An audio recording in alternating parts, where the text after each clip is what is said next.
Hey, what's going on, Drew?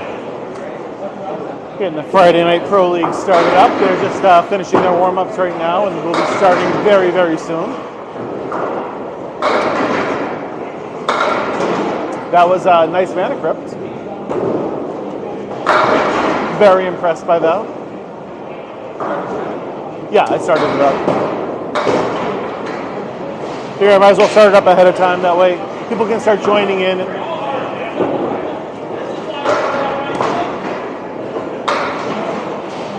Jeff, what's going on? Welcome, welcome. Should be a great night tonight. We got Academy 3 against the Riverwalk team. It's going to be great. I am not bowling tonight, no. No, these guys are actually good bowlers, so. The only time I filled in this league a couple times as like a sub, but I'm pretty sure I was like third or fourth call.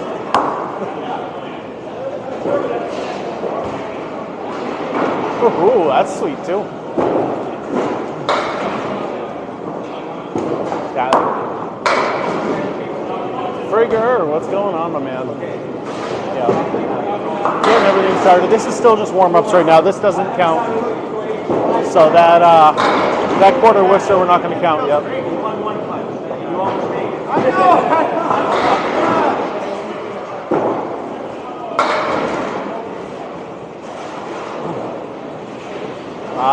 I'll go check that out. I would assume they're not going over the foul line. Like the foot foul or the lob line?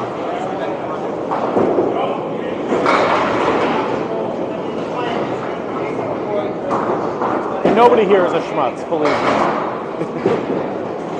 These are all going to be very, very good bowlers here. Look at that. Is that how you make that shot?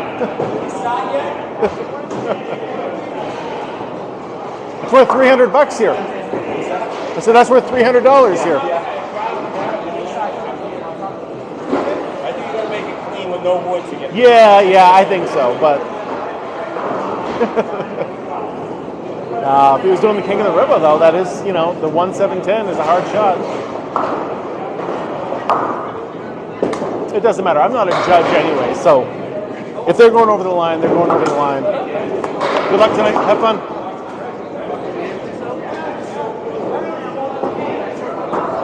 No, I'm not bowling. Only the good bowlers are bowling tonight. Like I said, I've filled in this league a couple times, but just as a fill-in. I'm still not on this level yet. I'm good enough to sub in, not good enough to pay the $50 every week to be a part of it.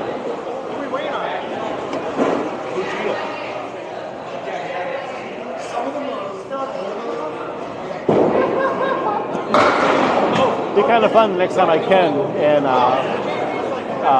record at the same time. Rachel, what's going on? I can't say long time no see because I just saw you on Tuesday. Always good having you here. That birthday stream I did on Tuesday was a very good stream.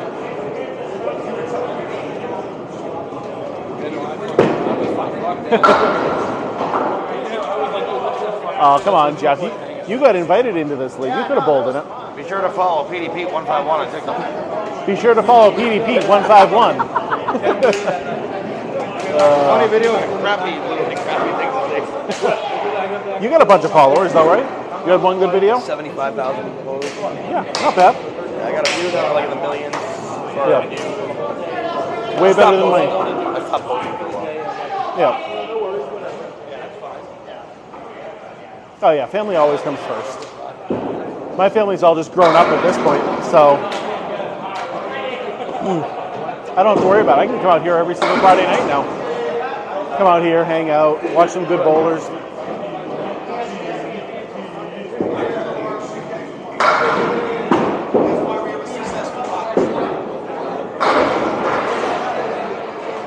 Pat, what's going on? We are doing the Friday Night Pro League this week. Should be a good night. Nick, what's happening, my man? Always nice seeing you. No, this is on the Winds of New England, WNDS. How did Max do? Max did great in his tournament. He got first place on teams, first place in doubles, and first place in singles. He won every single tournament, every single event that he entered, he won.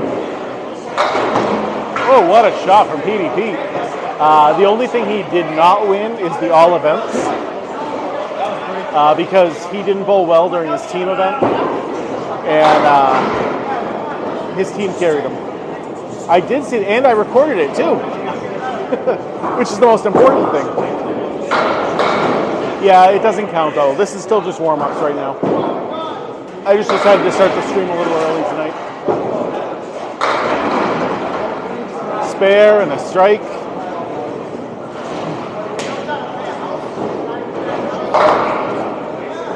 Lane 4 seems very good for Petey Pete. Yeah, no, it's awesome. We're very happy with how he bowled. He had a 579 during the singles, 568 during the doubles, and like a 268 during teams.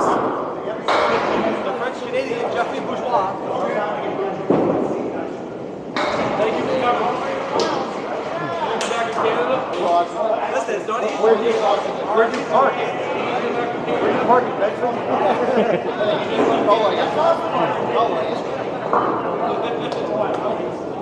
No, we are already at 1,000 likes. You guys are doing great. There you go.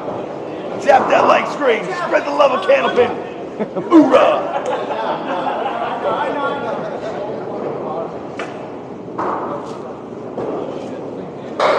Looks like they're almost ready. The last person finally showed up. No big deal, Jeff. No, not at all. Someone caused an accident on the way here. I got stuck in it.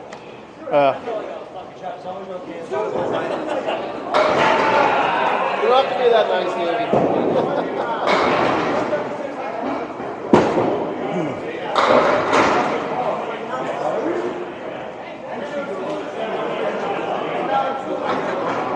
Wow, look at that. Look at that. What a strike. What a strike.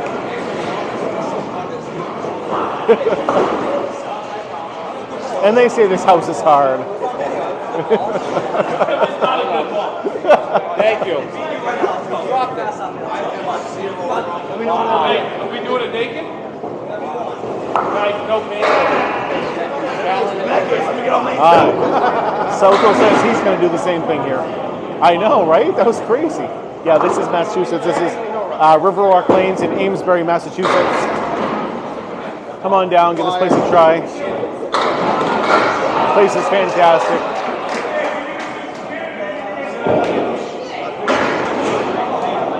If you want to come down, do some old school bowling, this is definitely the place to do it.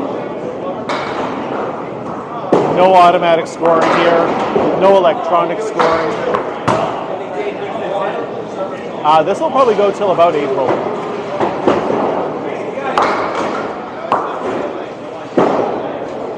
Well, user, this is a good thing because all you have to do is follow me and you can see Candlepin bowling all the time. I let the old guy win in one ball. One in ball. Lane 4 seems very loose right now, yes. It's funny, Petey Pete was thrown on lane 3 and he threw 3 balls straight down the middle, got huge spread eagles, and then he goes over to lane 4 and just throws strikes and spares nonstop. Kathy, what's going on, girl?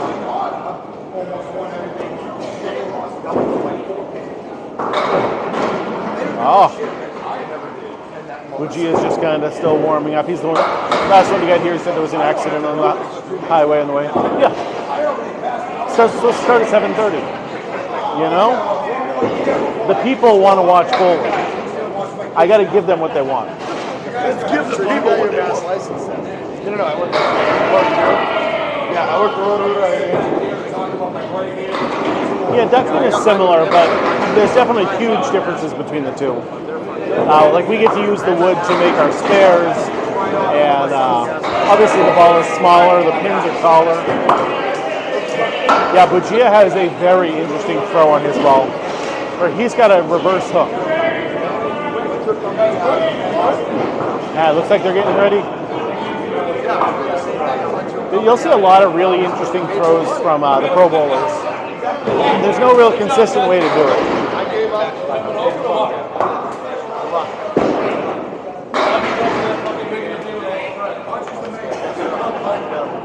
Yeah, let's see some big scores tonight, guys. I wanted Jeff to be warmed up.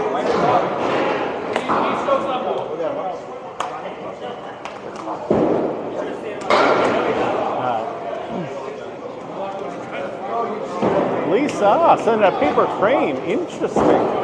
I always expect the hand hearts from you.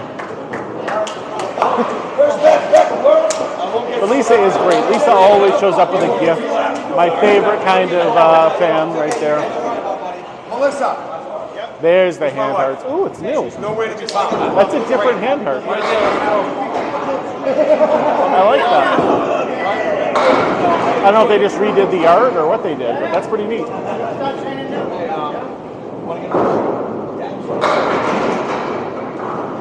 I'm going to move this table just a little bit. All right, here we go. The games have started.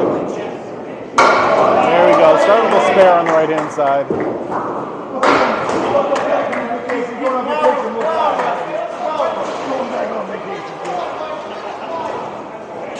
Yeah, and they're both relatively, not easy, but that piece of wood is definitely a big help right there.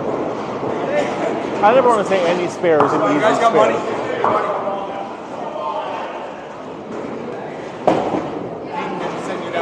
Yeah, how did you bowl back in the day? You were in leagues. I assume you were relatively decent. Oh, what a strike. Oh, what a shot. Jason, hello, hello. Bless you also. Starner missing to the left there.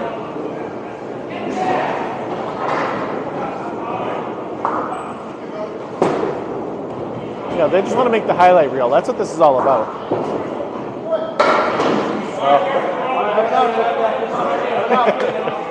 That's okay. That's okay. I am not bowling tonight, Lisa. No, this is for the good bowlers. I'm just an okay bowler.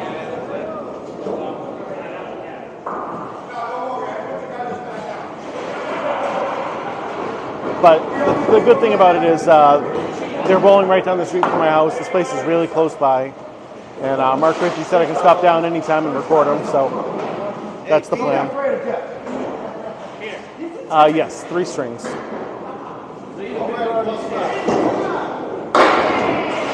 Prime time, Mikey. What's happening, my man? That's an epic stretch. That's why you went my dig. Yeah, unfortunately, you just can't find this kind of bowling anywhere else. Oh, here we go, baby. This is Riverwalk Lanes in Amesbury, Massachusetts. Yeah, so a little north of Boston, but not too far, away from Boston. Oh my God, an 11-hour workday sounds terrible. I had a relatively easy work day and was done by 9 a.m. this morning. Started at like 3 a.m. and finished at 9. There you go, good ball. Wow.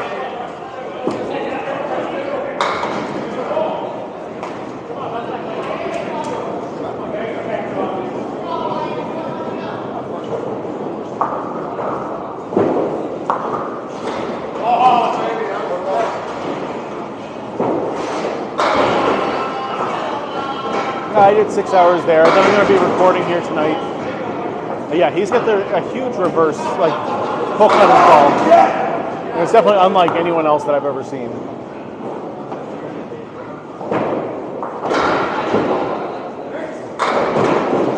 Oh man, when it gets in there, it does some damage. There you go, that should do. Okay, wow. Like it should have gone.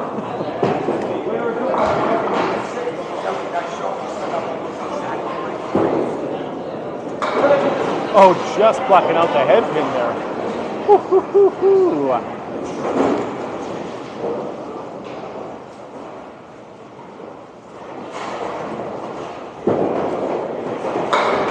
There you go. Nice out at least. Nines are fine. Nines are fine. All right, gentlemen, here we go. Yeah, we got JJ Tourigny on the left. JJ. I think Dan. What's his first name? Dave. Dave Hart. Dave Mallet. Oh. Half Worcester to the right.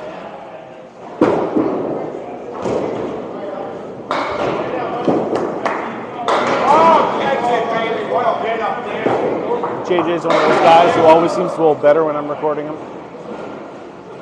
I don't know what it is about him. He claims to have like a 105 average, but then every time I record him, he's like 115 to 120.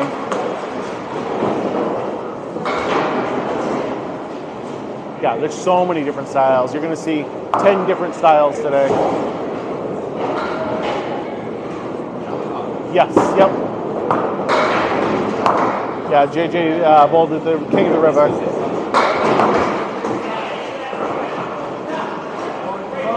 The one where I was the king. And I was just recording.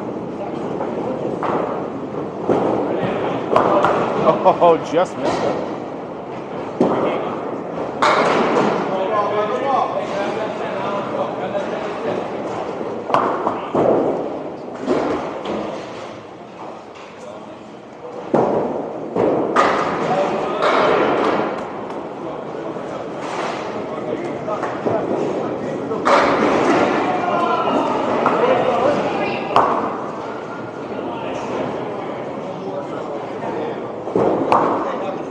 There's no oil on these lanes, no. These are just straight wooden lanes. Very old. They've been here forever. World's doing great from everything I've seen. A+ accounting, one of the Canadian teams ended up winning it. Crushing it right there. Come on, one more.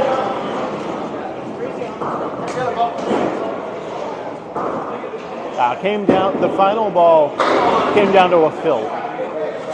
And that's crazy. You know, they needed like 7 pins and they got 3. And that was how it ended.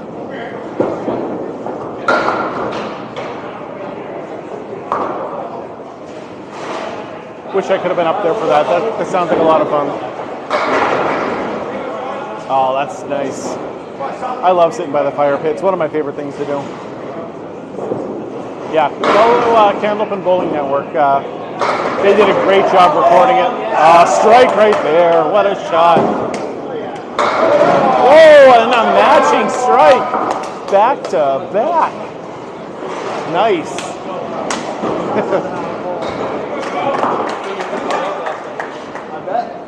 That was impressive right there. Ryan, show off.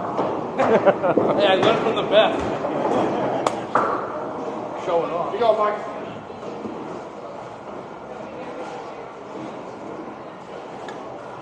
Yeah, we didn't get to watch this Saturday night because Max was up at the kids tournament, so we were up there the whole weekend.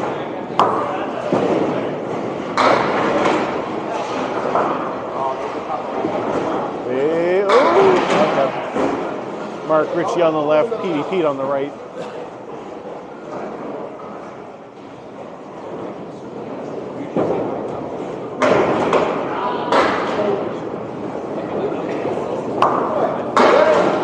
Mark Ricci on the left is the owner of this bowling alley right here. Owned Riverwalk lanes for, feels like forever now, but it's been about 10 years or so. I don't remember who was there before that, but before that owner was my my grandmother's sister used to own this place.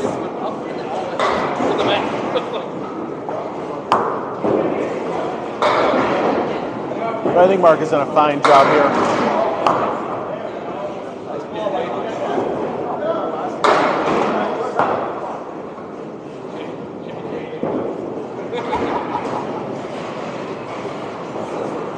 Here we go, Mark. Work it up, bud.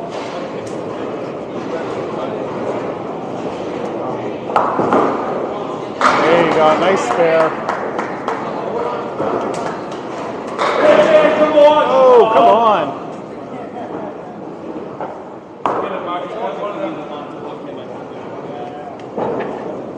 I am not bowling, John. No.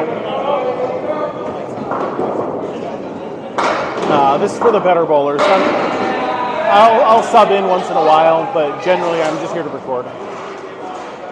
There are, I believe, 10 teams. Might be 12. But I think it's 10. It's a very difficult, very expensive league. But when you win, I think you win pretty good money.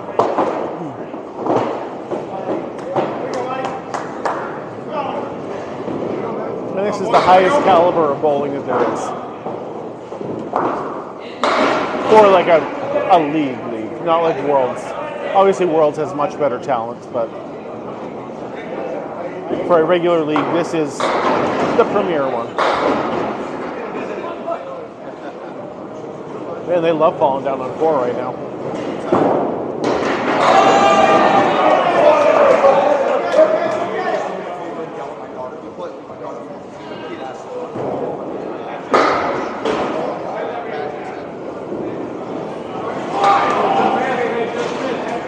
Starner just missed it. Oh, it's like at Woodside, man. Both these guys should have had those. No, Disney, I am not bowling tonight. This is for the better bowlers than me. I'm a good bowler, but not on this level yet still. I have a ways to go. Like I've said before, I'll sub in once in a while. I'm good enough to be a sub, but not really good enough to be in it every week. I have too many games in the 70s and 80s that would just kill a team if I did that. This is a scratch league, and there's no handicap at all.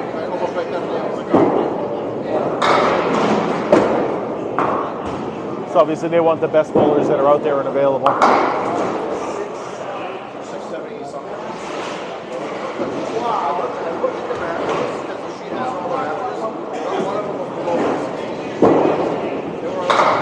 Oh, that looked good. That looked real good. They were weird, but they were weird. No shot is unmakeable. So as long as you can get something coming off the side, oh my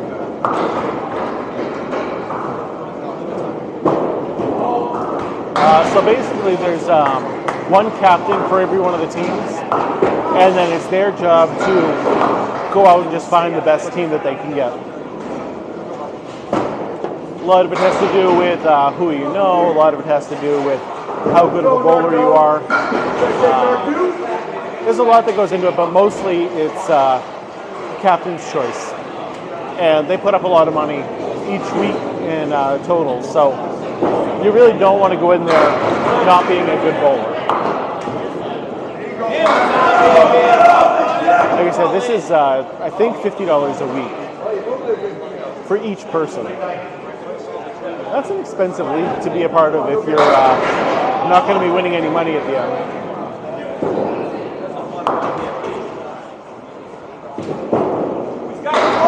Wow. That was a nice try. You win the big pink bear if you need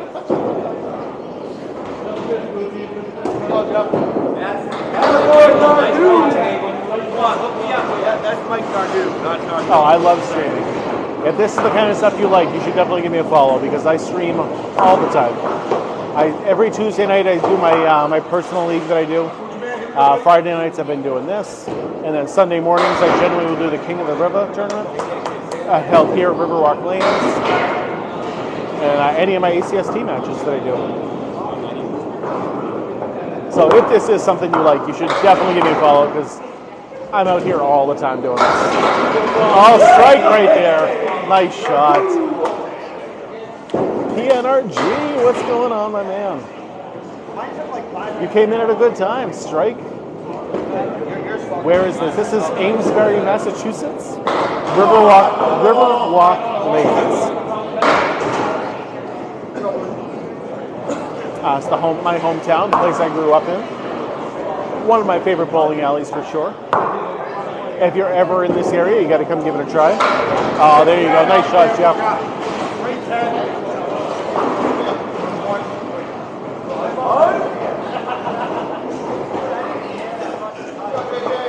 Oh, nice.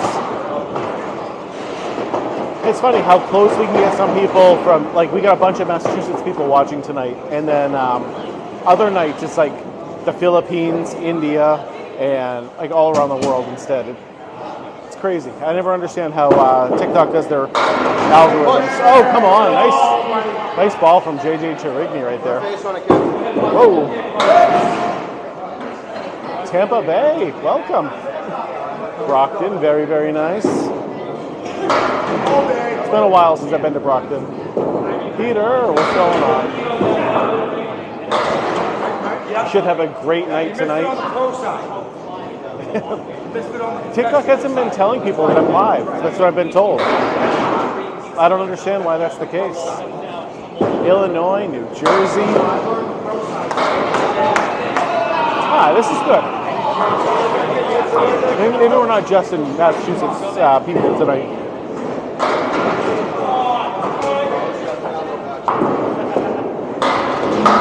No. You're not new, but it's nice to know, you're down there in Virginia watching.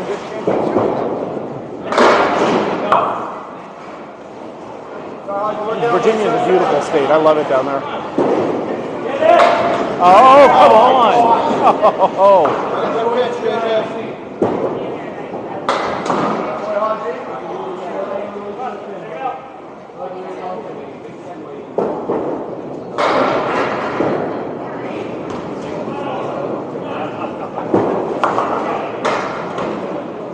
Is that at Boutwell's?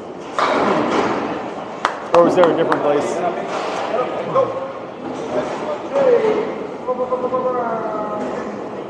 on, JB.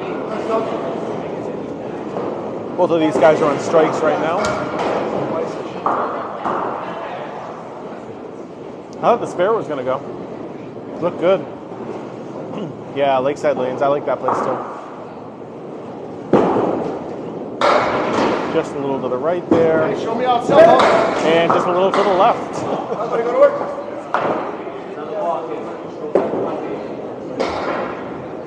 Bowling etiquette. Do not swear. Oh, hit it. Oh, that was it for the spare. Nice shot, Ryan Southall. And when someone says don't throw it hard, that right there shows why you should. And it's just enough push on it to make it go over.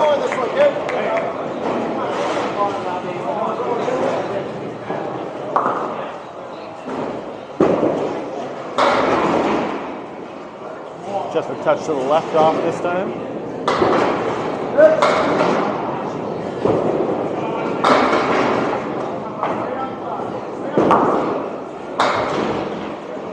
All right, grab one. Sonia, what's going on? Where are you? I figured you'd be down here tonight.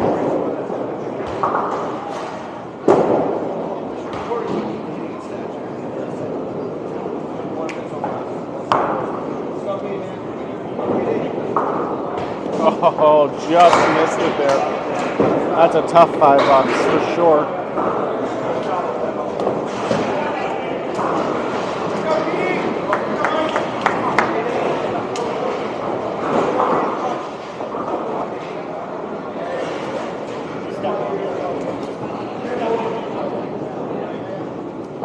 I think you're more popular than me, Sonia. Pick my fat ass up.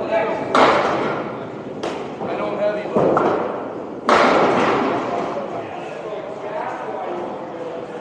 Yeah, Mark Ricci's up there right now, all over that headband. Oh no, that's terrible. Oh, yeah, pretty much like so many people who went up there got it.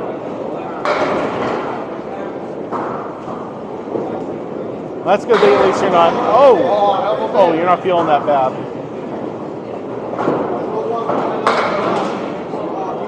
Well, I'm definitely glad you didn't fill in on my team then the other day.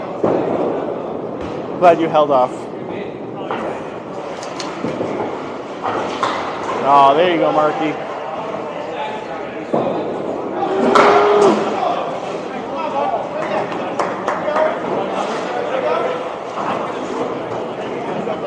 What sport is this? It's a great question. This is Candlepin bowling, and it is the best kind of bowling there is. Candlepin bowling is pretty much only found in northern New England and maritime Canada.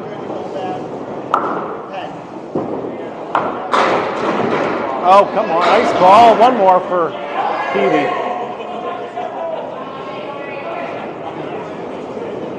That pin should roll back. This bowling alley's a little crooked. Had some speed on it. Didn't want to take out that pin though. So in Candlepin bowling, you also get to use that wood to make your spares and your tens. Yeah, the biggest difference is what you're seeing right here, with the wood staying on the lanes. Duck pin, they have to clear it all, and we do not clear it here in Candlepin.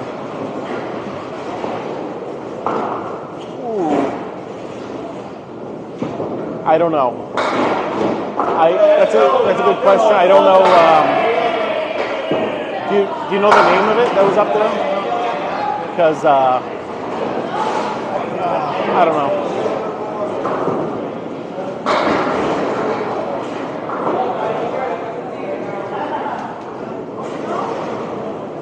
Obviously, duck pins are significantly different than these ones.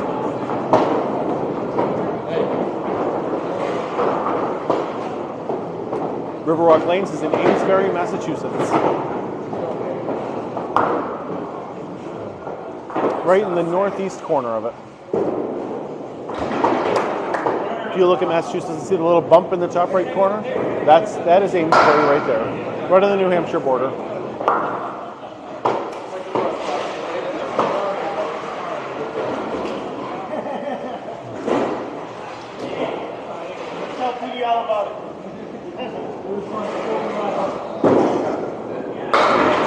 Oh, come on, one more. Great ball right there.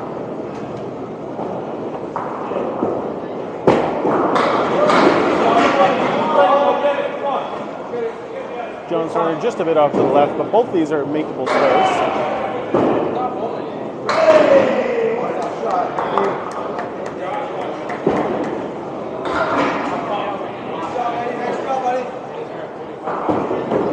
And just a bit off.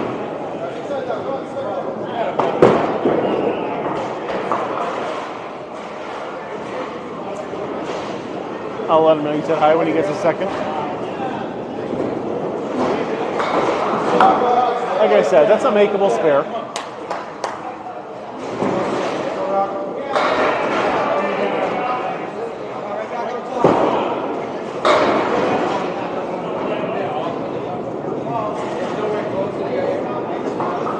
Yeah, here we go.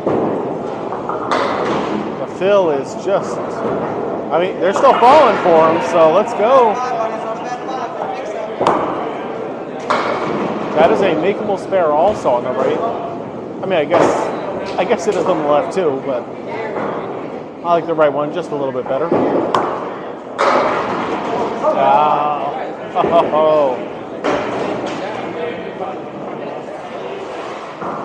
Okay, yep. No, Park Place Lanes has been closed down earlier this year. It's now, like, they're just taking it all down. It's terrible. Yeah, that was a big loss for the bowling community.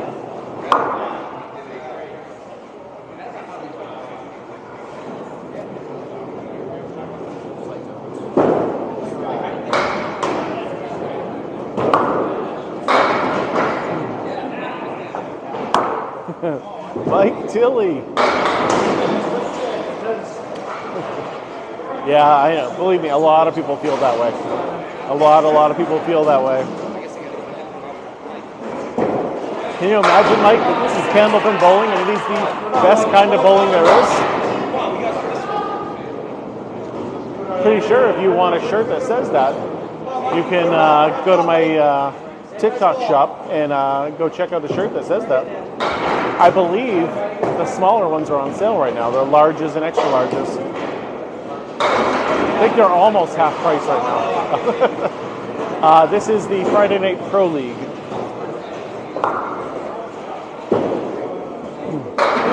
So this is basically one of the... Oh, what a shot from Buggea. One of the most... The highest caliber, basically, regular league that you're going to see around. It's a big travel league throughout, like, a lot of Massachusetts. Does Jenna have any shirts? Jenna did not buy a shirt yet.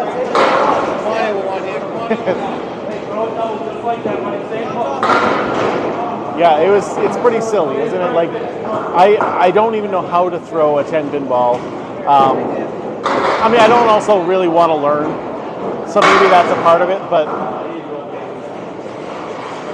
yeah, it really is. Like, normally you have to hit the head pin to get the strike. Reeve, what's happening? But yeah, like I was trying to figure out all different ways to throw the ball. None of them worked.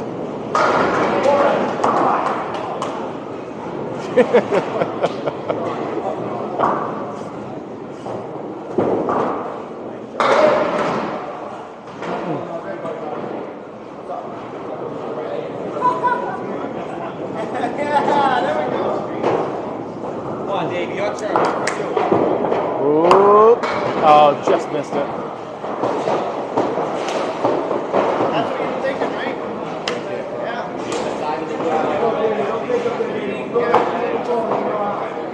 Mark Weber said to say hi to you. Who did? Mark Weber. Oh, nice. Yeah. Nice. Said you're that throwing guy's your... a beast. Yes, he is. I've seen videos. I haven't met him, but Yeah. he also said you're throwing your purse at the... Oh, yeah. Great guy. Yeah. No, never met him, so You will. I'm sure.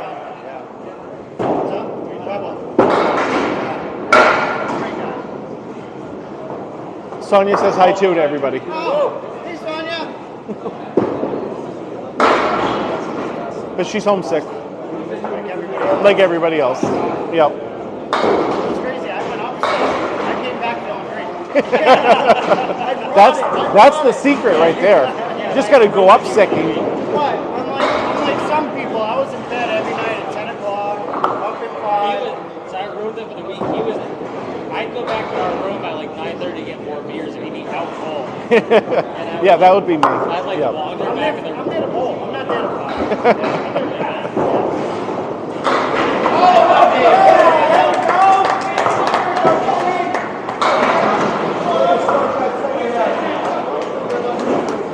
Yeah, we just happened to be up there in Raymond, New Hampshire, and I'm like, yeah, let's go 10-pin bowling. This sounds like fun. Well, this is the pro, the pro league. So you're going to see a lot of strikes. You're going to see a lot of spares. A lot more than like the Tuesday league, for sure.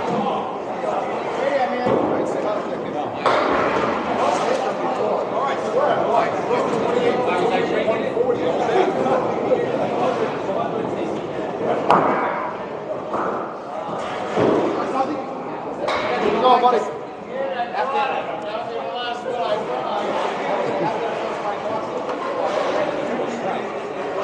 I am not bowling today, Mike. No. We'll leave this for the better bowlers than me, I'm just here recording. One of the leagues, or two of the teams really, are like right down the street from me. And they're both here tonight. So they both have said anytime I want, I can come down and record them. And what else am I going to do on a Friday night? It is 2 frames at a time.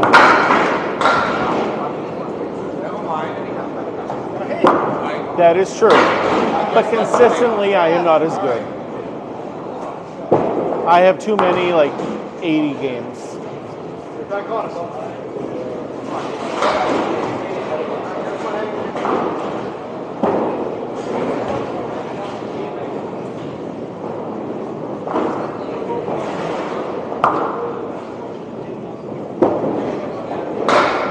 Oh.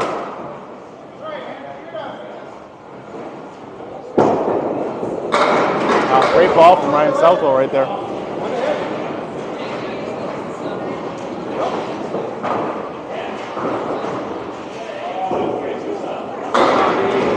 Oh, one more. Let's go. No.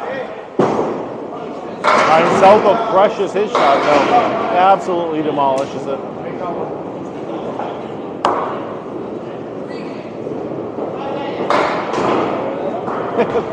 It's not really as bad as you think on your shoulder, Heather. For me, it's really bad on my knee because we slide a lot more, so it's like a lot of my weight just coming onto my knee. My shoulder has never felt bad at all doing this.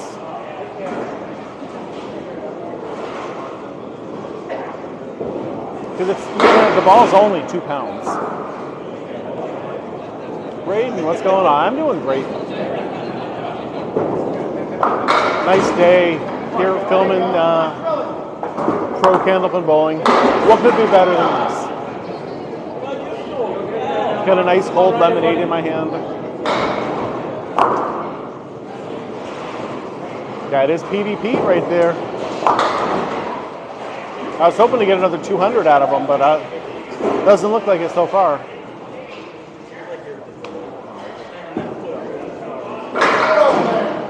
Oh.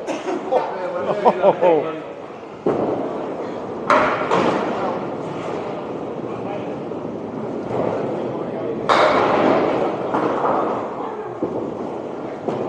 There he goes.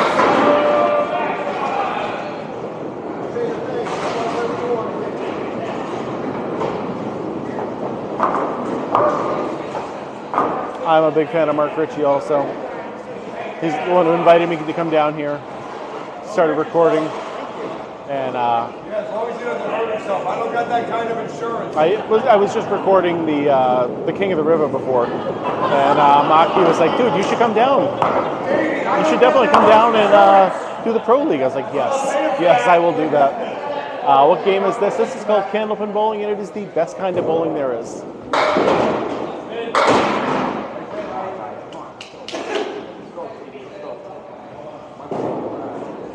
Cut your finger from the knife on Wednesday? What? That's terrible. On your bowling hand? Yeah, Mark's great. For sure.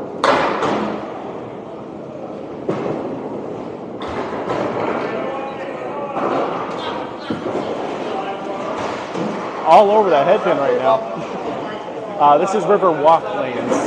And Riverwalk lanes is in Amesbury, Massachusetts. Uh-oh. Uh-oh, Petey broke his glasses.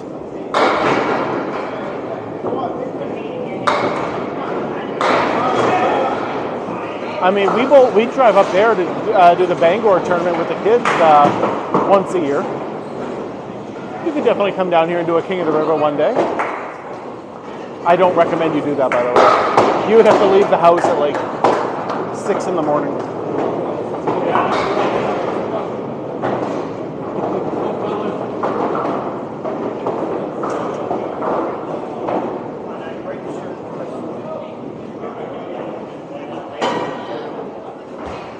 Oh my God, that's even worse.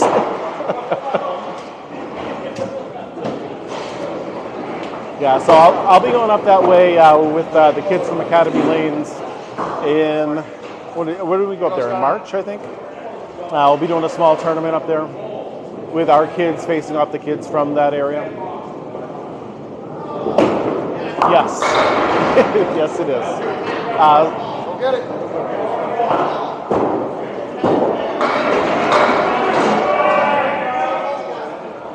Yeah, the returns are on the opposite side than you would think.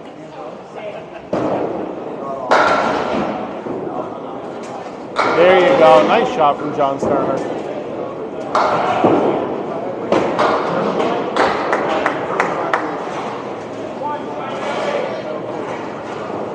It is impossible to bowl a perfect game, Kush. It's never happened in the game before. 245 is the most it's ever happened. Just strikes are so hard to get.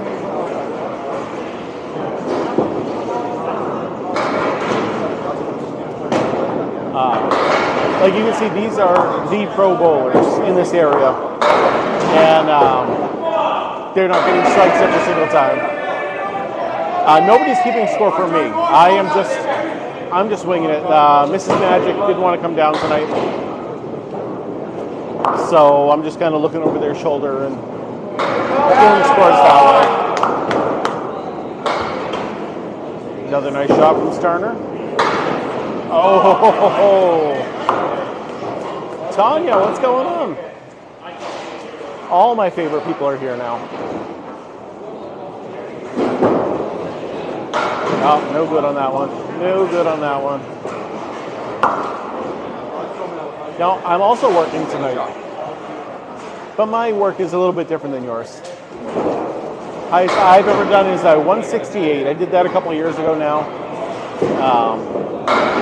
I was thrilled with my 168. I was thrilled I threw a 152 this week, and I was pretty happy about that. Oh, thanks, Steve. Same to you. Thanksgiving is one of my favorite holidays. Just being around family. It's always a great time. That one was no good because it hit the piece of wood in the gutter before it hit the pin. And wood, you can play the wood, but you have to, if the wood is in the gutter, it's no good.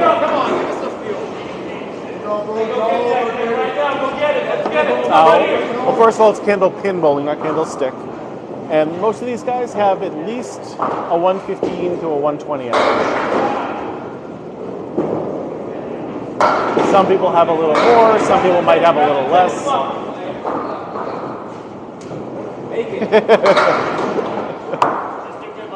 No, see, it can't be about the liquor with me because I'm the only one in my family that, we do stuff with on Thanksgiving that would have any liquor at all. And I do love the food, but it's nice to get all together. We sit around, we play a couple games. I usually get a new board game every year. And we sit around, we play whatever board game that happens to be. It's a good time. We all enjoy it.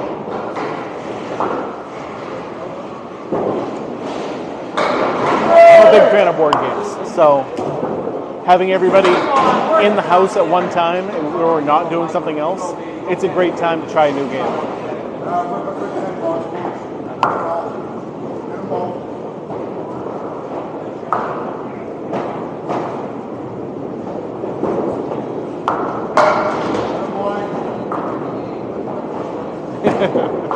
Oh, nice shot there. Wow. Wow. That was impressive.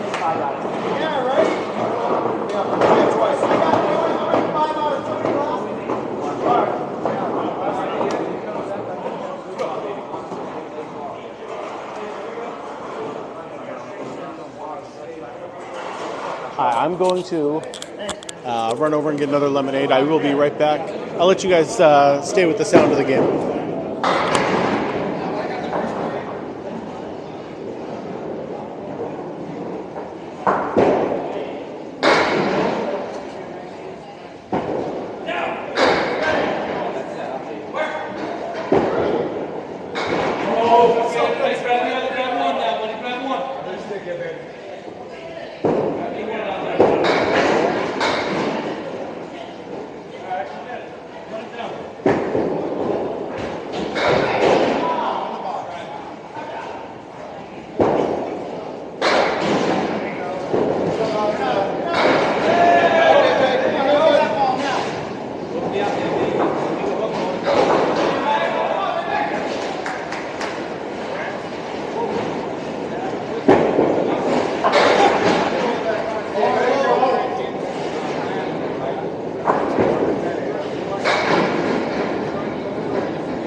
I'm back.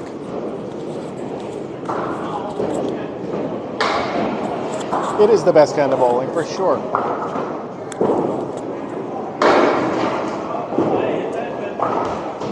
Why is there only a couple alleys running? You don't want to put anyone near the pros while they're doing their thing.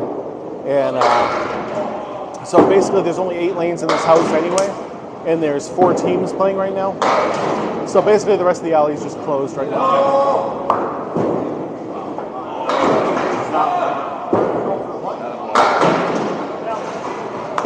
Yeah, my grandfather also used to set the pins. I don't know if it was the 50s, might have been the 40s is when he did his. Well, there's no game just called bowling. Around here, it is just bowling. And what you guys call regular bowling is big ball bowling around here. It's a very odd thing around here for 10 pin.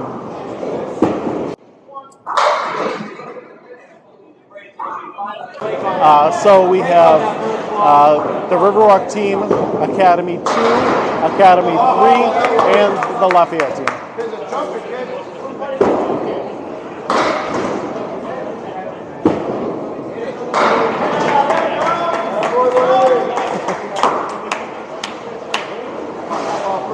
But they do 10-pin bowling.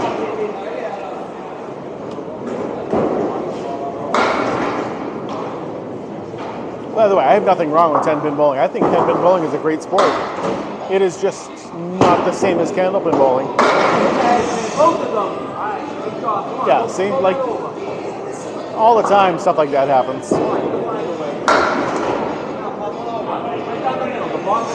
Yeah, I've been going live on Friday nights recently. Last week I didn't because it was the World's Tournament and nobody was around. Alicia reaching member level 11. I don't know what that means, but I'll never understand the member levels, but happy to see the numbers keep going up.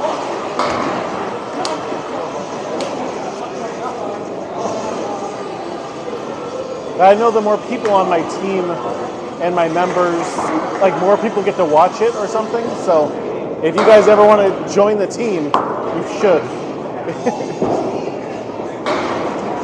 And obviously you should subscribe to me, by the way. Oh, come on. Good ball from Mark Ricci.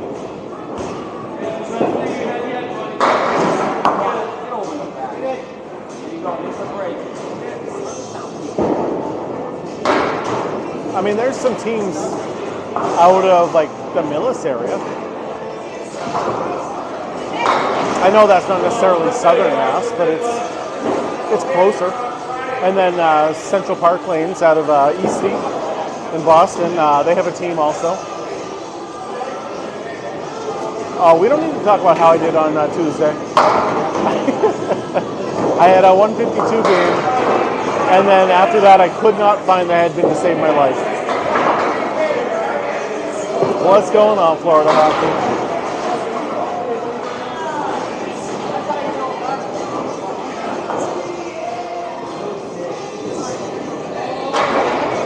No. Unfortunately, this is primarily only in northern New England and maritime Canada. Yeah, it's okay. I had a good time. It was a good night. The stream went well. We had 118,000 people watch. And I made the most amount of money I've ever done on a night. You know, I know it was my birthday, but Pat was a huge donator to that. Thank you so much, Pat. It was nice. No, I'm kind of new to the Candlepin area, like the Candlepin world, basically. I bowled on a league for years, but I was never really anything more than a house bowler. I only bowled for fun on Tuesday nights. It wasn't until maybe like 5 years ago that I started branching out. Oh, there you go. And only in the past year, since I've been doing this, that I've really gotten out there. How much money did I make? It was somewhere around $50, which for one stream was fantastic for me.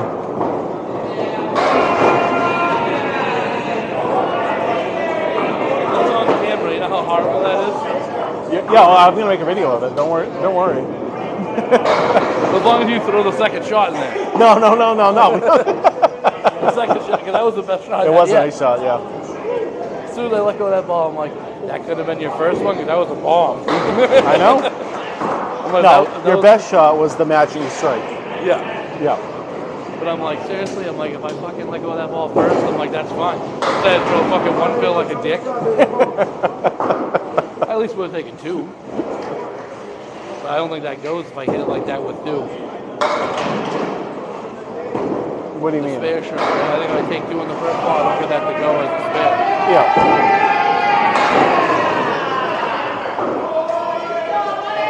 Now I just gotta throw a triple to go good. Easy peasy. They tell me. I don't know.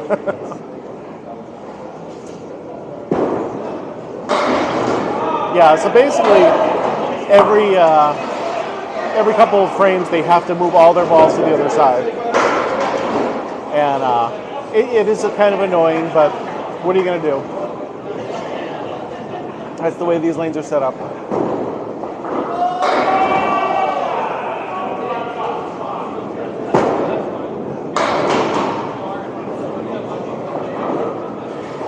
Oh, thank you, Mark. I appreciate the kind words. I enjoy doing this, and I'm glad I'm allowed to be able to come down to the Friday Night Pro League and get to record. So I'm happy to be doing it. Happy to get the footage. That way I have more stuff to make highlight reels from, and I get to showcase different bowlers. So it's always a good thing. I get to show videos like that.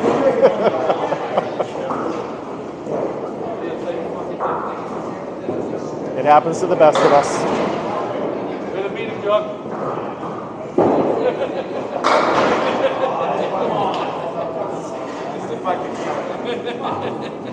You're right.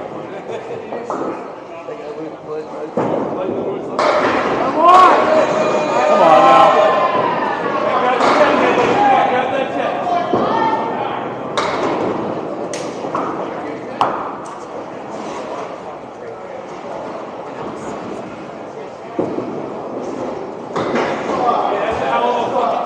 Starner's made some nice shots today. Make up for me, baby.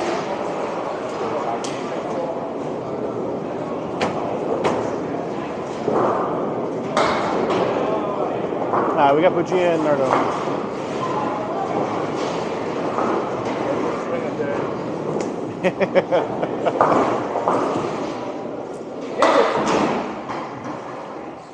I mean, the Canadians do bowl very well.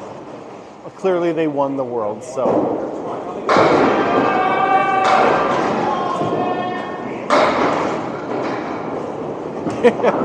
Oh, you keep watching, you'll see that a bunch of times.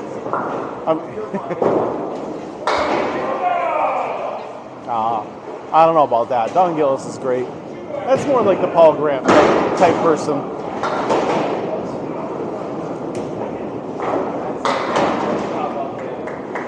That's because they can't. They're not American.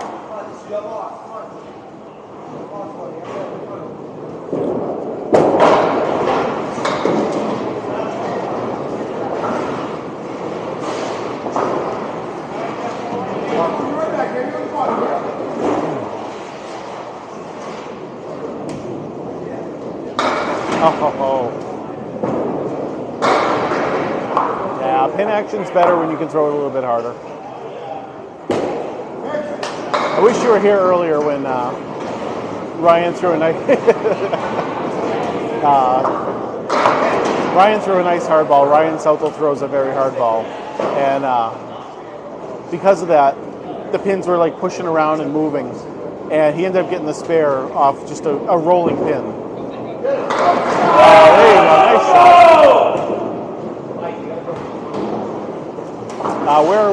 Where are we? This is Riverwalk Lanes in Amesbury, Massachusetts. Trust me, if there's one thing I do right, it is eat. I eat completely correct. There you go. Gee, all over the head pin.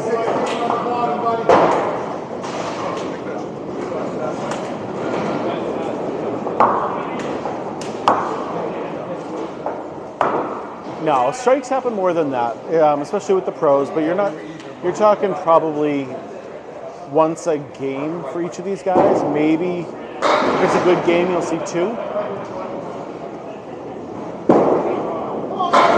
This is not a strike game. This is a spare game. This is a 10 game even. This is not a strike game. If you can do it, great. But for the most part, you're not expected to get a strike. You want to hit the head pin, knock as many down as you can, and then make your spares after. Let's go! Hey, that was a great shot by JJ right there.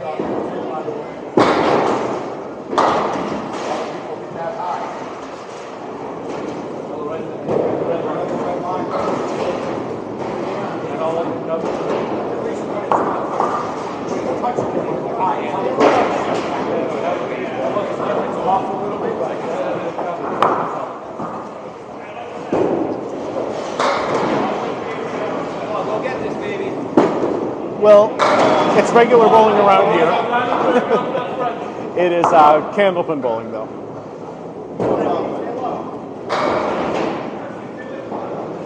Yeah, in 10-pin bowling, strikes are very common, at least in the pro level, at least. I don't, obviously not my video of me going 10-pin bowling.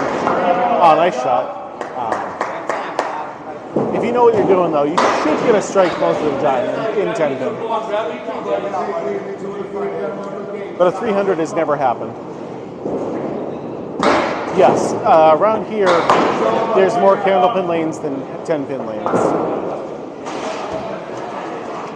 Like, this is the most common type of bowling there is around here. It's what I grew up on, for sure. Like, I knew 10-pin existed because I saw it on the Flintstones, but that's about it. Oh, that's awesome.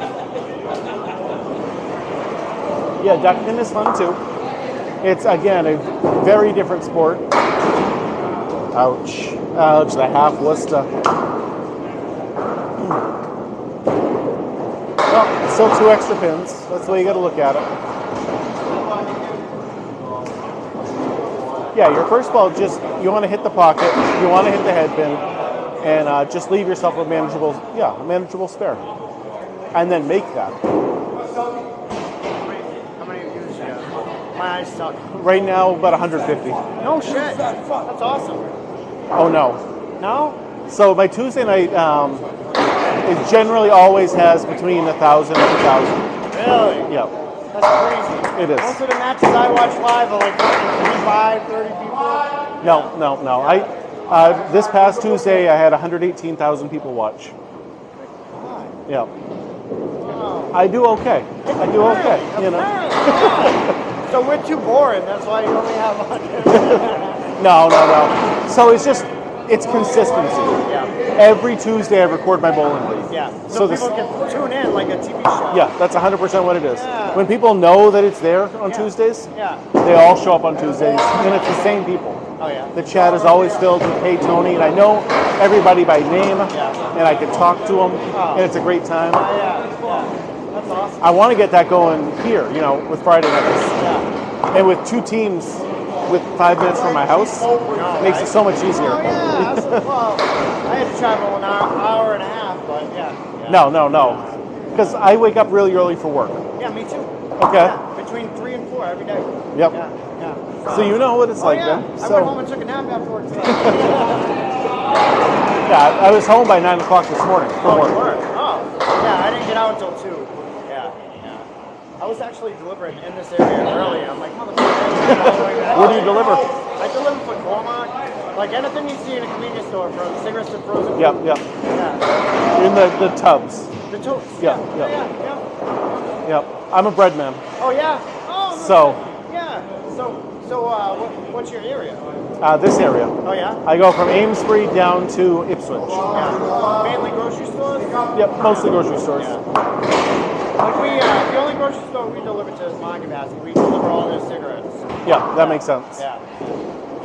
I see you guys lined up all over the place when I go there. Yep. And it's always first thing in the morning. We have to be in and out of Market Basket by 10 o'clock. Oh, yeah? Yeah. Oh, I didn't realize that. Bread men aren't allowed in the building after 10 or 10:30 or Oh, something. that's amazing. Yeah. Oh. See, like if we miss their receiving hours, we just bring it to the customer service desk. Yeah. Yeah, no, we're not allowed to do that. Yeah. like the ones on the border, like Plastow, Seabrook, they get 3 deliveries a week of like pallets. That makes They're sense. right over the line. Yeah, of course. So you actually own your route though? Yeah, I own my route. Yeah. I looked into doing that a while ago. The only thing I liked about it was the freedom. The thing I didn't like about it is that I make more. Yeah, that makes sense. Yeah. But No, I like it. I like the freedom of it. Basically, is the biggest thing for me. yeah.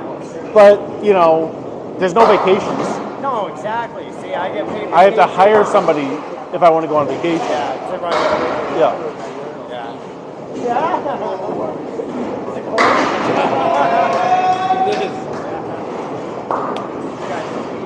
Oh man. Wow. I'm back, guys. Did I miss any questions? Oh, what a shot from PDP.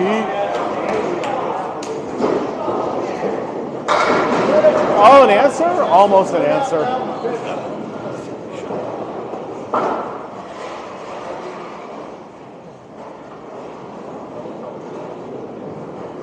I hope Lottie is back Tuesday also. It's been a long time. Yeah, you know, it's one thing after another this year with him. And I'm just hoping he can come back and he's back to normal.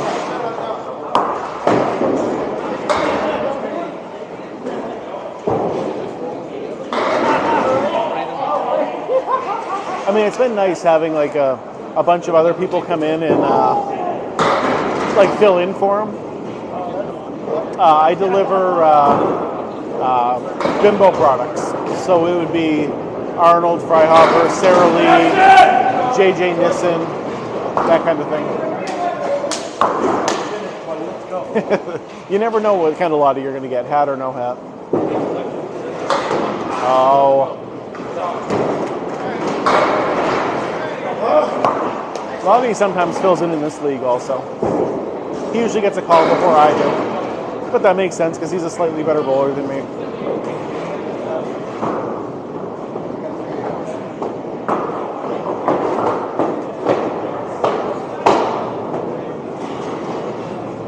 I'm sorry to hear that, Florida hockey. My son, like both my kids do it right now also. And I'm like, just don't have this be your full-time job. Don't do it.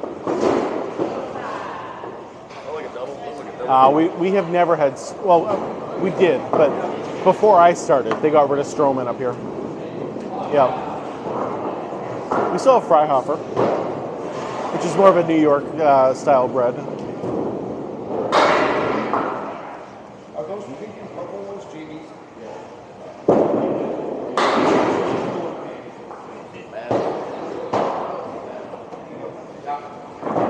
I'm like, wait a minute, everything's up at the... Wait, why don't these balls go? I know it's tight, but wait, what's going on?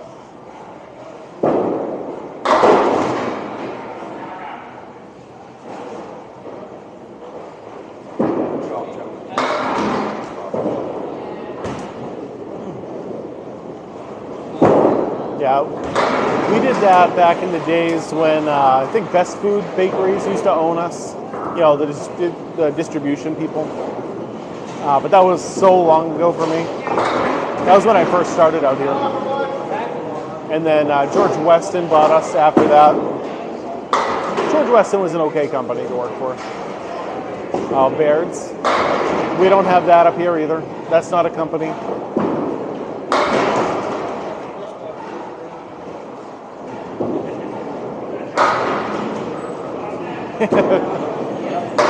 A lot of people, I know my son Max plays the Candlepin bowling game on his phone all the time.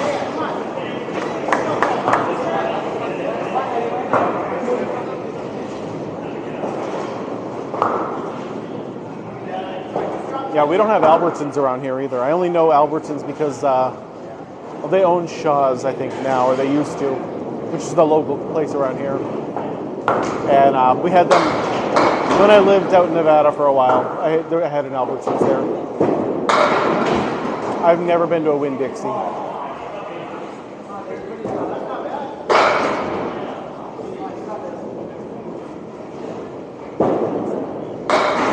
Yeah, I like timber lanes. I bowled there in the amateur Candlepin bowling tour last year. I got to bowl in timber for the first time. There is a bowling app that has Candlepin as an option. Yes.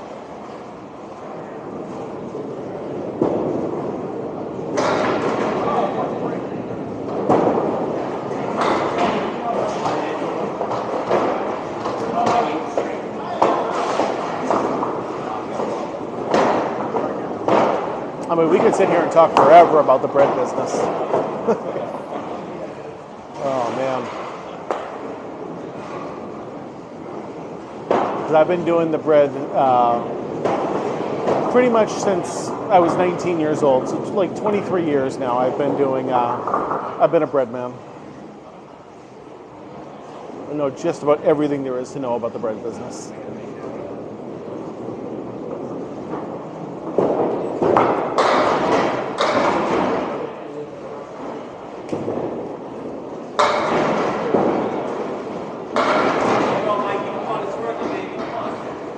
Come on, Jeff.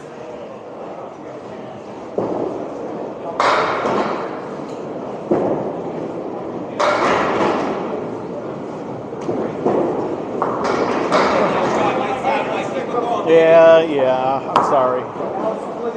We do have keto bread now. I don't know if that helps. I know it has less sugar in it than regular bread. Yeah, the New England style hot dog. And the fun fact for you, Lee, is they are doing their best to kill off the New England style hot dog roll. They want a more national hot dog, and that is the side sliced. Throwing the ball faster is better in Candlepin bowling. Generally, as a general rule, that is correct. So basically, the faster you can throw the ball, the more action you're going to get on your pins.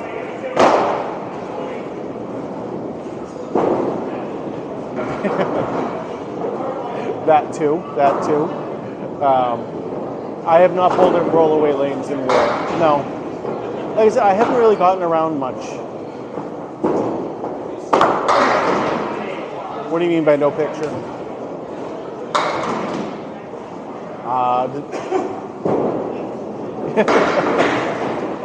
If you want bread talk, man, I don't know. Anyone else having any issues with the picture, the video? I know TikTok has been having issues. I know when I watch live, a few things have been giving me an issue. All right.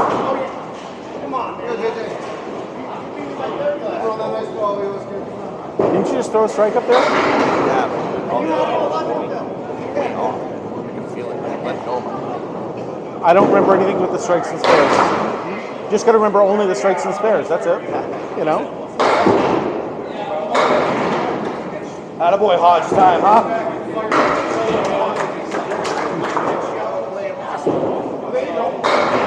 That's why I make more highlight reels than, not highlight reels. Yeah, you got to get that out of your head. So like everybody at World, so Of course. That happened like 5 years ago. Like, in my mind, I'm trying to make it 5 years ago. Glass is okay? Huh? Glass is okay? Like in the beginning, I had to go like this, and then you're Yeah.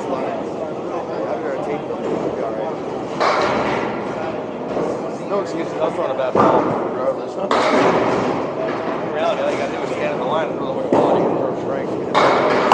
Oh, there's a strike right there. No, it is.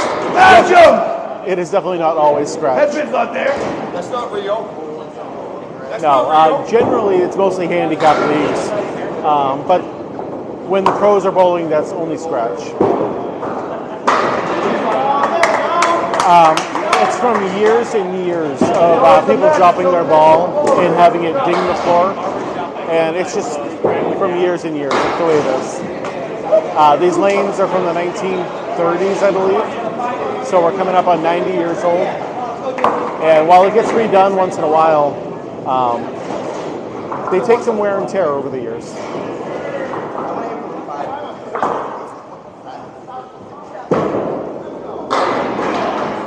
I understand, but that's just not the way this bowling alley is. There's no electronic scoring. Usually, sometimes I have my wife come down and she does the scoring for me. But I can't talk to chat, keep score, and talk to you guys at the same time. It's just too much for me.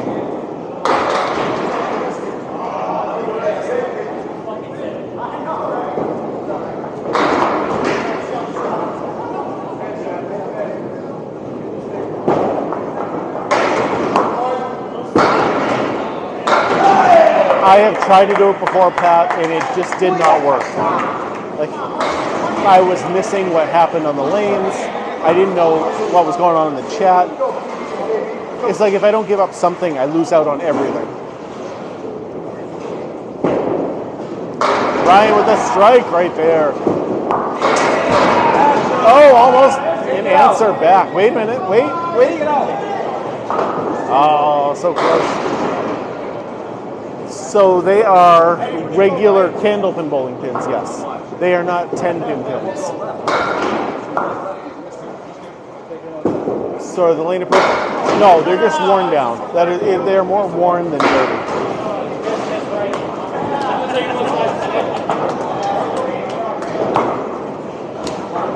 Well, you guys can all talk to her.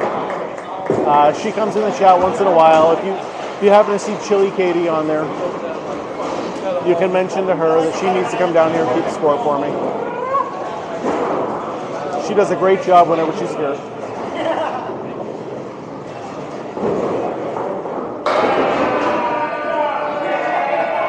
She said she was going to be watching live, but the Celtics are also on tonight, so she's probably watching that. Summer synthetic lanes. It all depends on the bowling alley you go to. This one is just wooden lanes, but I've bowled on plenty of synthetic lanes also. The newer lanes are pretty much all synthetic. Fishing guy sharing the live. Thank you, I appreciate that. Every time you guys share it, the number of viewers goes up. So I always appreciate it when I see someone share it live.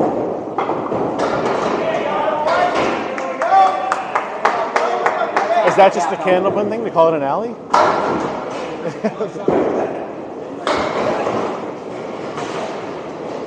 Oh, there's a lot of history in these wooden lanes for sure. Like if you look at the house records, my grandmother is still on. That's from years and years ago. Yes, so it depends on the ball too. So my Cobra Pro Rubber balls work really well on the synthetic lanes, and they grip them in a different way than they do the wooden lanes. Centers. I don't want to call it a center. Left. That sounds too clean. And bowling alleys should not be clean like that. You know, I like my alley. How did we do on Tuesday? So I bowled a 152, and that is the one game that we won. I had a 152, JJ, 511 for totals. Yeah.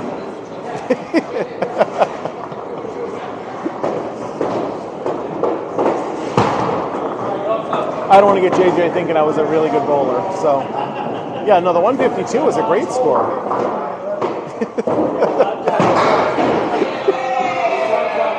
So I threw the 152 and then an 83 and a 78. That is rough. All of a sudden, I couldn't find the head pin, and when I did, I was punching straight through. I had a strike, a beautiful strike, right? I'll take that. Yeah. I'll take my 2 for showing up. Yeah, that's about what I normally do. No, there's never been a perfect game in Candlepin bowling. Yeah, a bowling alley should smell of beer and sweat, basically. A bowling center. Oh, what a shot from John Starner.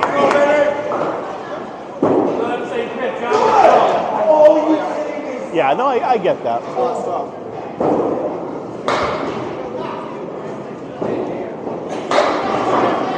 Hi, Dennis. I'll talk to you later. I think I'm better at. It's hard to say. Compared to everybody else in the world, I'm probably better at Candlepin bowling. But actually, I'm probably better at Magic. Number one gift here. Thank you, Chris.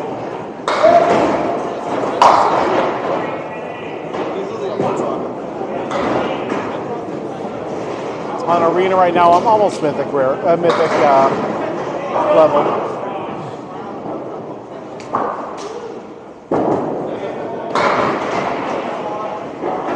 I have been ranked top 50 in the world in Magic on Arena.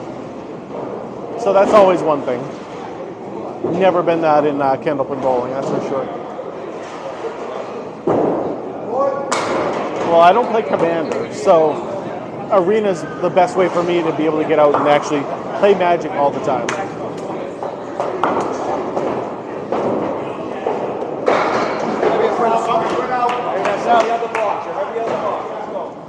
There's no senior division in the pro league. No.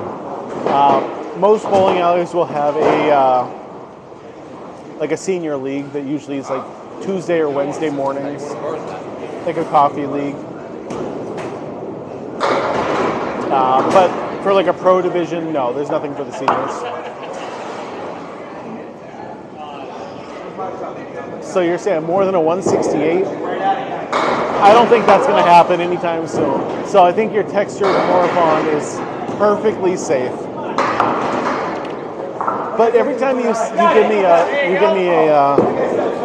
thing, I have been hitting them. So we'll see.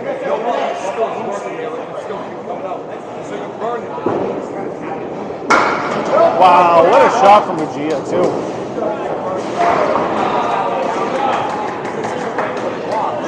So a high score. In most leagues, if you can average 100, you're going to be one of the better bowlers in your league. And a really high score would be a 120. In this league, I mean, a lot of these guys average 115 to 120. So a really good score, I guess, would be like a 130 or 140.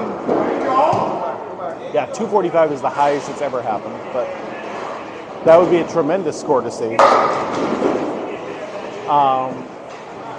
Pretty much that's only Buggea who does that, Adam. He definitely has his own interesting throw. Not everybody does that.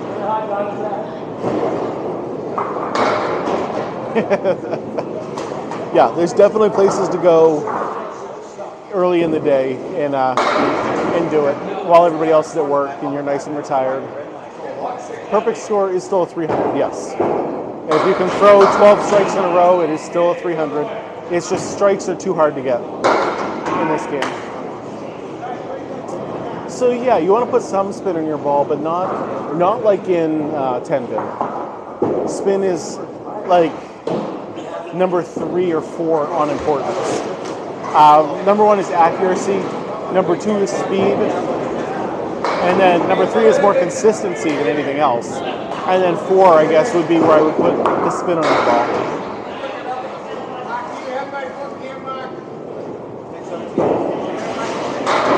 Like, we don't measure revolutions. That's all I have. Yeah, I know that's the way it is. Number 3 is on.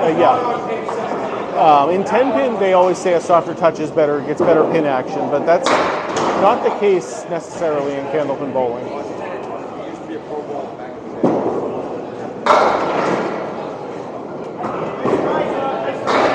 At least not that I've seen, and the guys that I ask what they say, you know.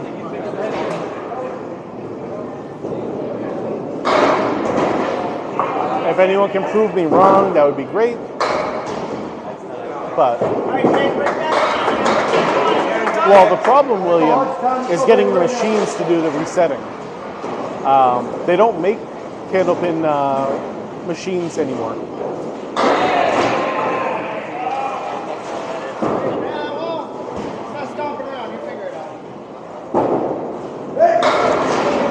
Oh, come on. You almost have to get custom ones nowadays.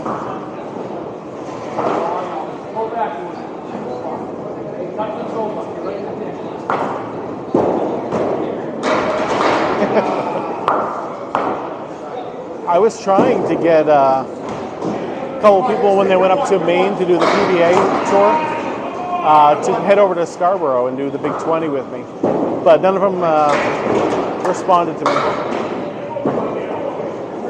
One of the people in the chat that always comes in, 916 and 815, he told me to get a hold of this one guy, so I tried to get a hold of him, and he never responded. I would have loved to have kind of gotten that video.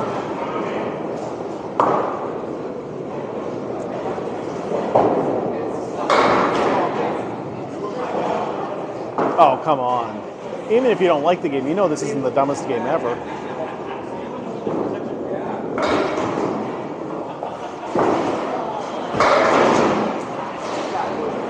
Get back in, sit ready. There you go. Good ball from Ryan Southall. Where you going?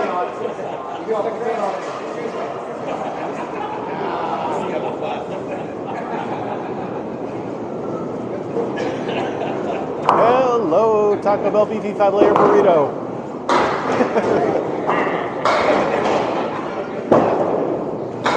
Oh, nice try from Ryan Southall. I 100% agree, William. Hoagie, what's going on, my man? It is actually not Canadian at all. This is Riverwalk Lanes right here in Amesbury, Massachusetts. Yeah, strikes are not, strikes if you can get them are great, but this is more of a spare game. This is more of a 10 game than anything else. Oh, everybody's here today. Anyone who's anyone is here at Riverwalk Lanes in Amesbury, Massachusetts.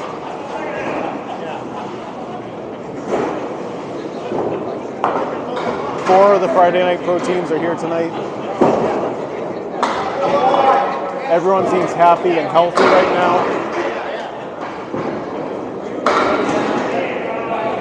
And this is certainly the hardest out of all of the forms of bowling there is.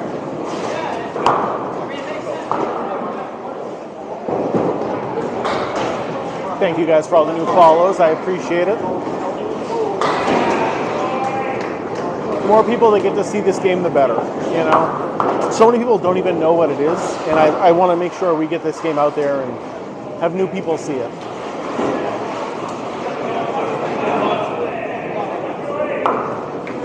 Hi. Petey Pete right here against Mark Ricci.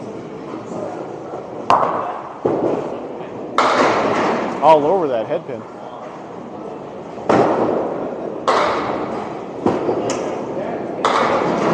Said it before, but you guys might not have been here before. Mark Ricci is the owner here at Riverwalk Lanes on the left.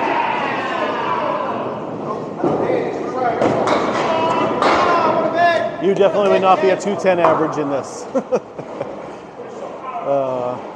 Yeah, I wish it was available in the South too. I wish there was something I could do to help that happen. But unfortunately, other than sharing it with you, I don't know what else to do.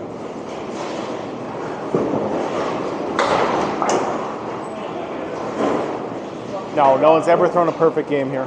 245 is the most that's ever happened. And it's actually happened twice, believe it or not.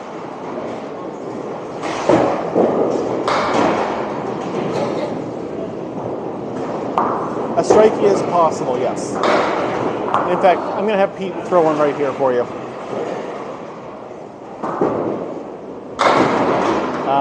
I tried. I thought I would call my shot. Yeah, strikes are just very, very hard in this game. This is a spare game. It's a 10 game. It's about hitting the head pin and getting as many downs as you can and then make your spares afterward.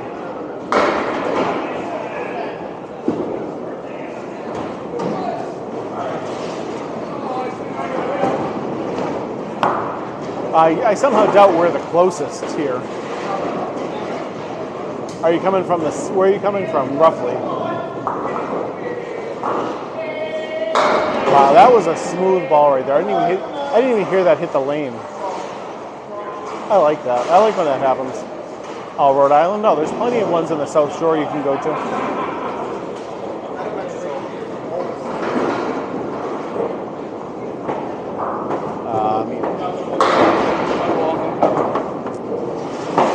Timberlane.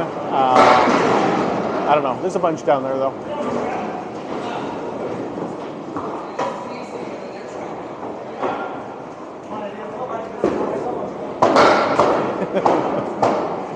Oh, that's a long drive, Pat. Just next time you're up here and checking out the Boston area, checking out the foliage up in Vermont or something, then you can do it.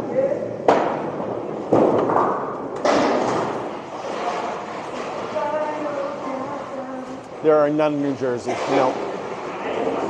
There is one, as far as I know, in New York called Apex Gaming in Albany. So they have always been Candlepin. Candlepin, believe it or not, has actually been around slightly longer than 10-pin bowling. 10-pin bowling began around the 1890s, and Candlepin started in the 1880s.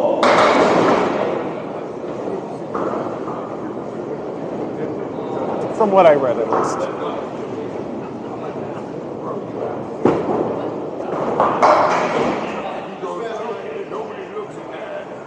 No, so Max would be too young to have joined this one. He's still an amateur.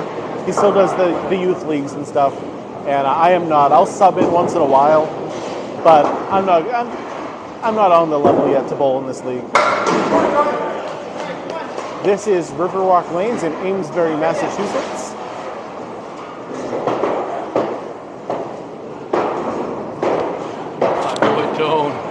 What's going on, Brian? What's going on? That tequila's working, huh? It's always working. Just feeling good. That's all. My ball's coming out where I want it to. Nah, you look good up there right now. You look real good. Feels good. Made a couple of And even when you're missing, you're not missing by a whole lot right now. That's what I'm saying. Like at this point, as long as I can come close to the fucking head pin is all I care about. Yep. And then I get in my mix. So, unless I punch out one. So a couple people have tried to tell me that throwing it slower would help. Absolutely not. And every time I say absolutely not, they say, well, in 10-pin it does. The ball's also 16 pounds not too. The ball's also 16 pounds too. And the revolutions and All that matters is that that guy right there used to bowl 10 pins. I just had you here, so Yeah. And you throw a very hard ball. Not really. It's only 33. Really? I throw harder than you? 33. Come on, I don't know about that. All the things that throw harder than you. all the things that Yeah, that's the same. all the things that have taught me. Because I throw between 32 and 34. All the things that have taught me to like 33.6. Wow. And I can tell if I go higher than that, I start getting wild. I don't touch the head. So it's like between 32.5 and like 33.6.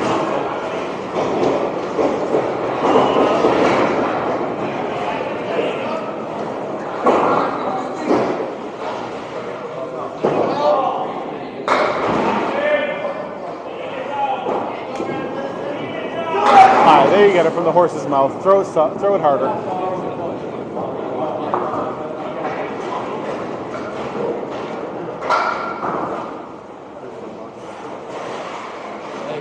I licked the whole rim of that. I would expect nothing less. And I put my balls. I can taste that. Use the cinnamon today, huh? No, I was actually with the Christmas trees. So A little bit of a bite. yeah. Oh, Yeah. that's big. It would be hard for someone to throw a 16-pound ball 35 miles an hour. I just Absolutely. did. Oh, I will definitely agree. A smoother ball is better.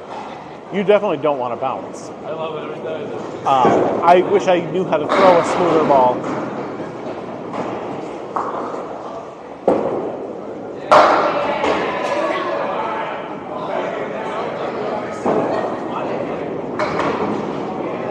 No, definitely when you bounce the ball, it slows your ball down, for sure. I 100% agree with that. Yeah. Brian's a good guy.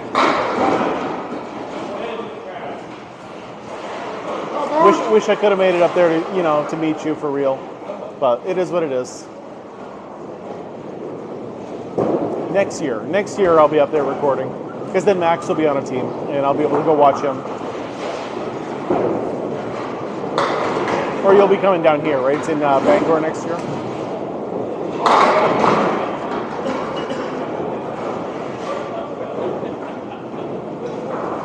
Wow.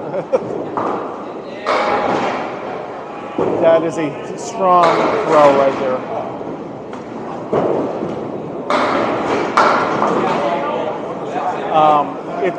That's it, baby. It's a lob line here, not a loft line. But yes, you're supposed to. If you throw it past the lob line, the ball is considered foul.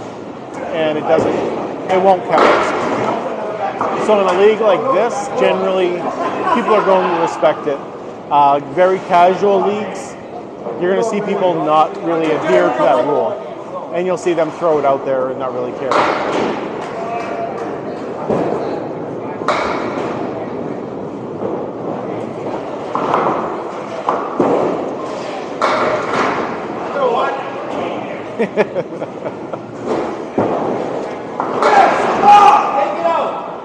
Come on. That was a great ball.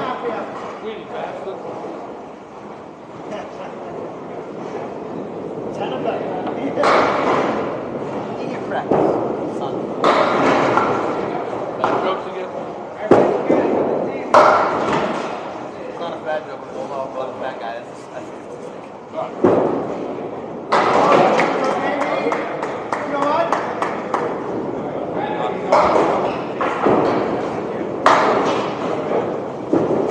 Come on, JJ. There it is. There it is.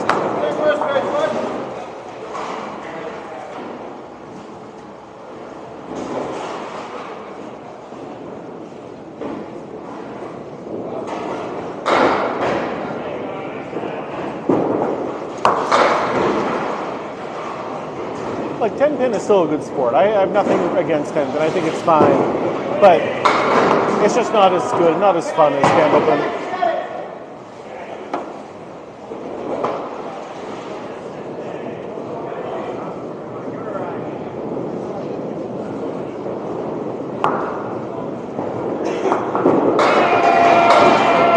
Yeah, I believe that Mark Webber would throw it about 45 miles an hour. That is very accurate. Yes.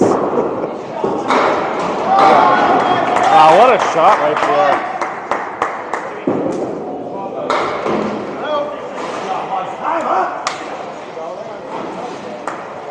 Candlepin is very much more unpredictable with your first ball especially.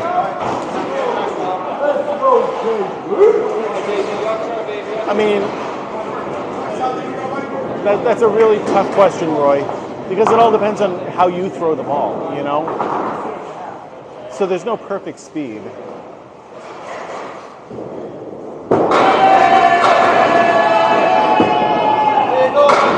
Like what works well for me might not work well for you.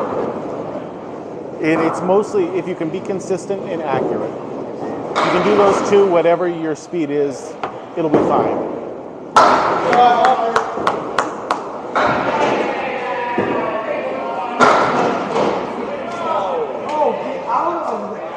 Nice bowling. Look how it's been my last game.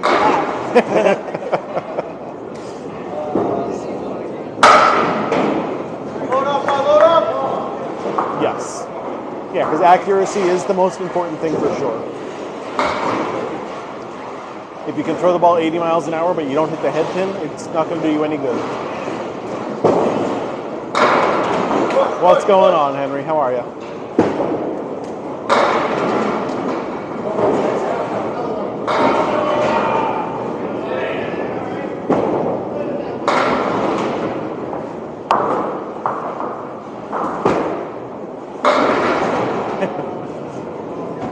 But why make $50K for 10 weekends when you can go Candlepin bowling and make like, you know, $1,000 a year?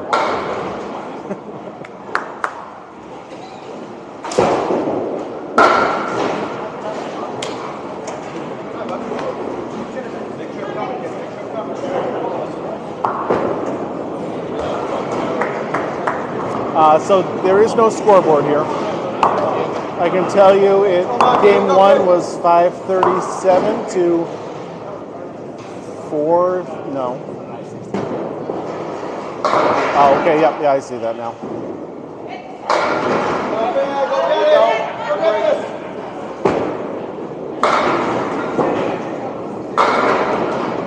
Well, you know this isn't duckpin, David, right? This is candlepin bowling. Duckpin balls, or pins look like 10 pins, just a little bit shorter. And these pins kind of look like, I don't know, candles.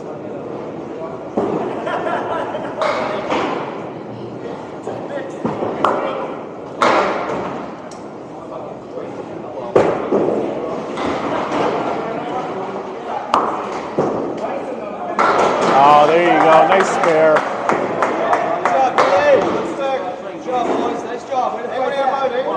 Yeah, there's no electronic scoring here. Everything is still pencil and paper.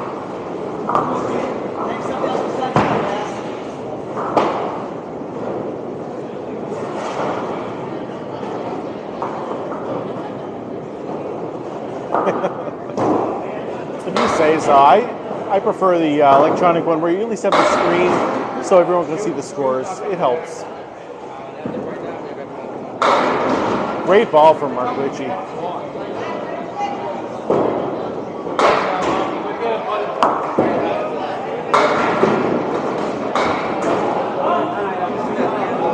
Yeah, sorry if I missed a question. Cheryl, what's going on? Yes, so Academy Lanes in Haverhill, Massachusetts does have a screen. And generally, that's the place I record the most, I think. Yeah, so if you knock them all down with your third ball, it's just total pinfall. If you knock them down in your second one, that is a spare with one bonus ball, just like in 10 pin.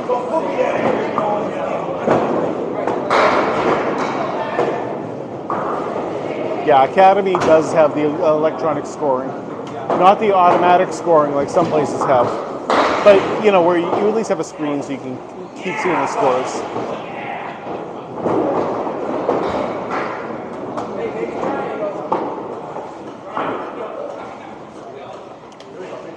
We are halfway through everything right now.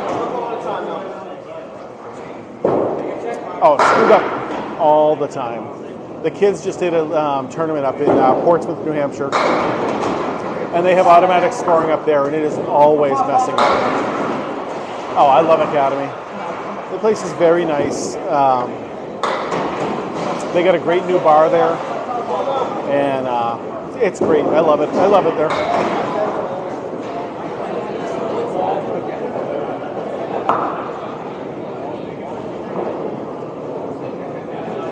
Yeah, not bad, right? Told you were bowling fine. 5 out of 6 or something. That's the way it should be.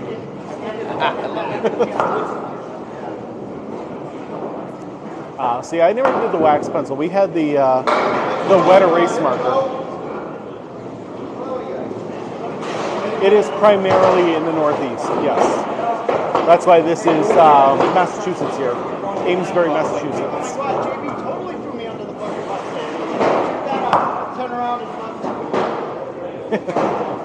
They were still using the wax pencil up in Moncton for the Worlds. Oh, there you go. There's just the 2-pin.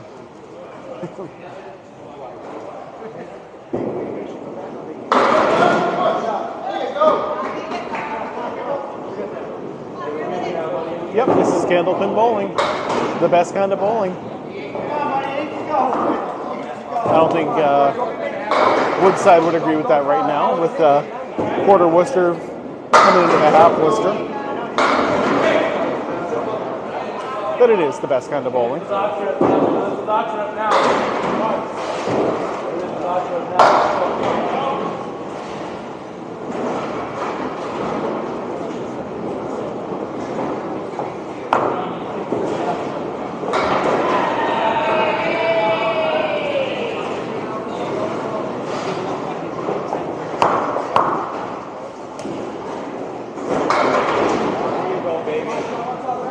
everybody on Academy right now is on a spare, which is kind of crazy.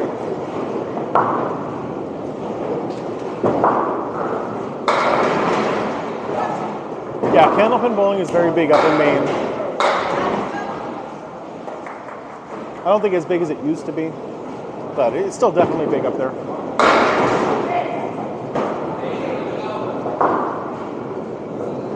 Okay, this shot will go for Jeff if he can kick it over. Oh, close.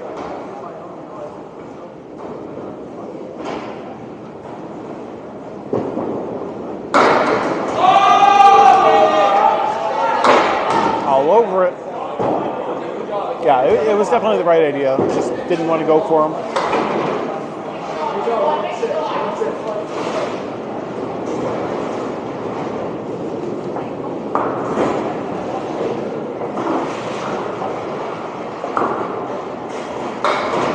I'm going to fix the camera just a little bit.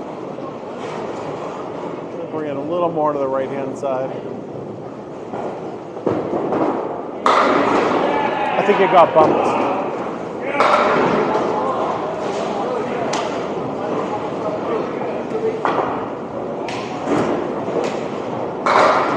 Yeah, both of these guys actually have a left to right kind of spin on their ball. And it definitely works.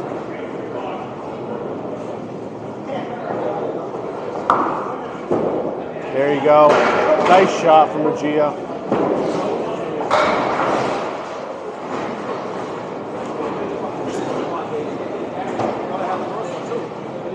Let's Candlepin, not Candlestick.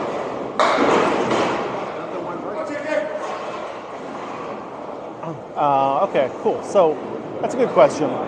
And it's going to be very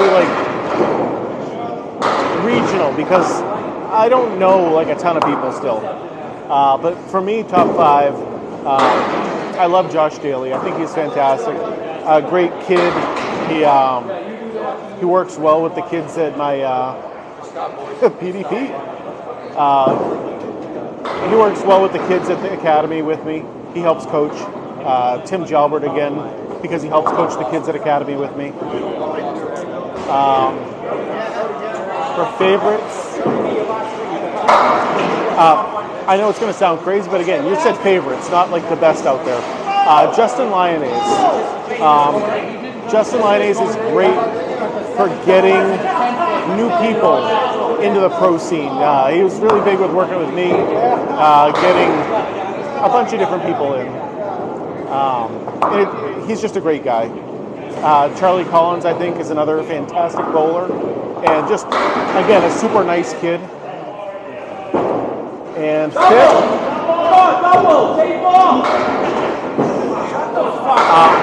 Oh, nice shot. Can I go with Sonia? Also, Sonia Johnson. Your weasel one, now you're begged for a second one. Probably take her as my number 5, too. She's been great on my chat with me. Of course, Eddie. And she's a tremendous bowler also. Eddie always fucking starts it. But again, this is mostly just because these are the people that I know. Not necessarily that they're the best bowlers, but my favorite people. Anytime I see these guys, they always bring a smile on my face, and I like hanging out with them.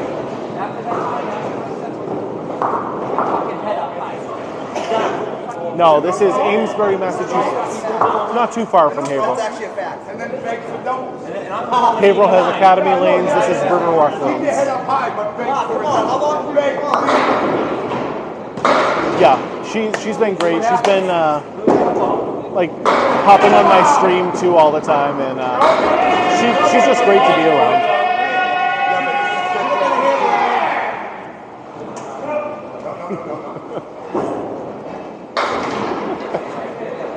I thought you were in the bathroom, Reed.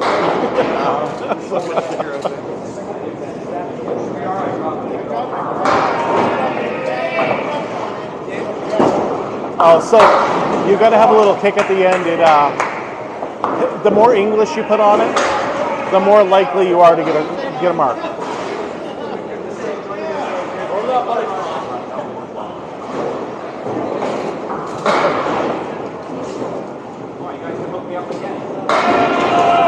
Yeah, I mean, it's what you do. I don't do a kick. I do a fist pump. You know, it really helps knock the pins down.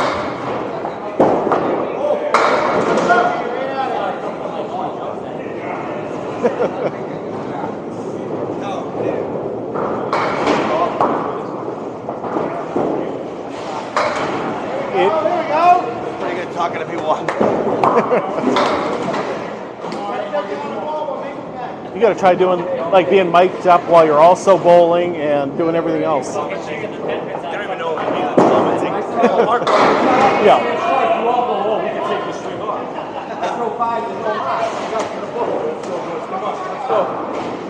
I just want to see that 200, you know? That's all I want to see.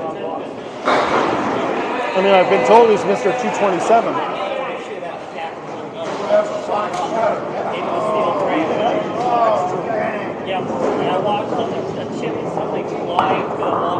He is sitting at an 87 with a mark right now through 6, so that's pretty good.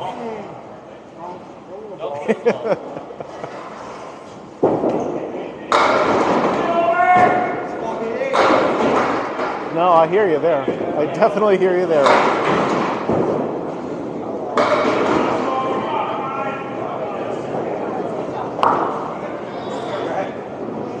That's what I want to hear. That's what we need. We need somebody rich to come out and just start opening up new Candlepin bowling alleys.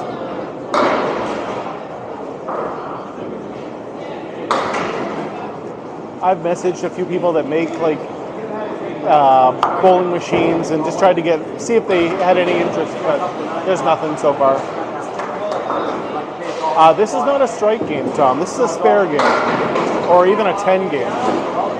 It's nice if you can get a strike, but it is not necessarily, you know, the most important thing. It's more knock down as many as you can with the first ball, then make your spare. Because stuff like that happens. He threw a great ball there, and it really should have gone. Mark Ricci threw a great ball. Pulled a 190 last night. Candlepin or 10 pin? Or duck pin even. There you go. All over it. Unbelievable, this guy right now. Trying to see. So, yeah, scoring is almost the exact same as 10 pin, where first ball is still a strike with 2 bonus balls. Spares, if you get them all down on your second ball. And if you get them all down on your third ball, it's just total pinfall. It's not a spare. I think he has 7 marks right now out of his 8. Yes. He has 7 spares and a 9. He is killing it right now. 124 in a ball right now. Highest game ever is a 245. It's happened twice.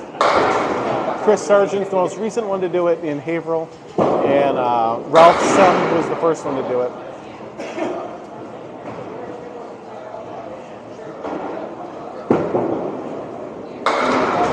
He was smiling before.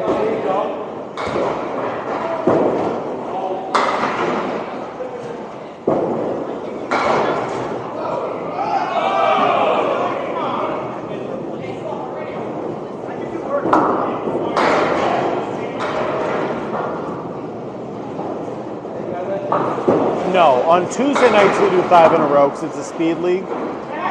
Here it is 2 frames each, and then they switch. It all depends on the league.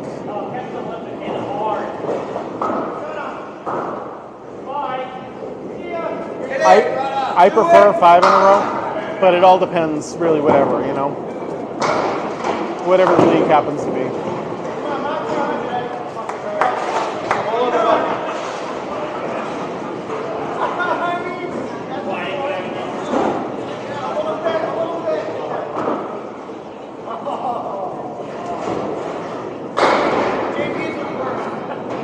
Starner all over the headband. Wow, I can't believe that wasn't a strike. Like the way his ball is, when he hit it like that, I thought for sure they were just all going to go down.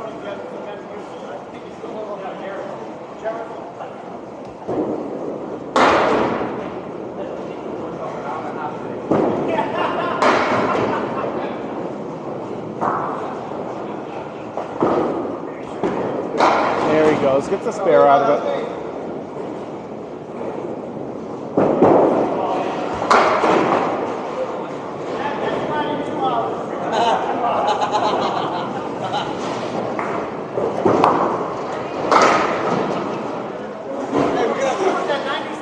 We're gonna really make it hurt.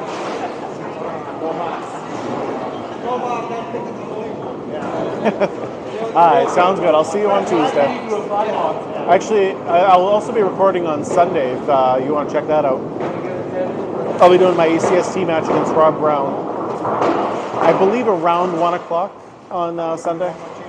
But either way, I'll definitely be there on Tuesday also.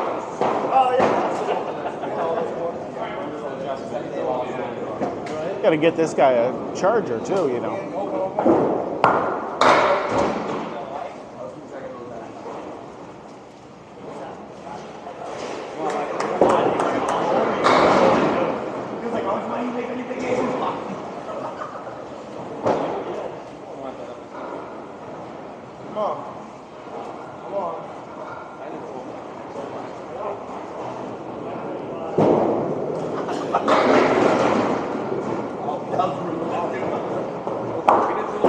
That's a 60.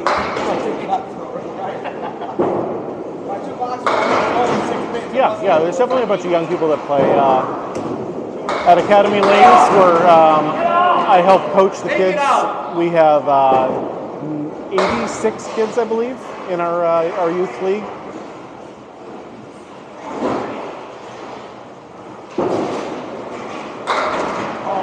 Oh, nice try from Buggea.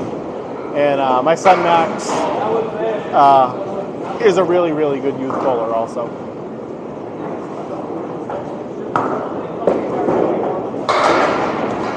If you ever watch some of my highlight reels, you'll see a bunch of him because I like showing highlights of my kid doing well. But he just turned 18, so he's a young person.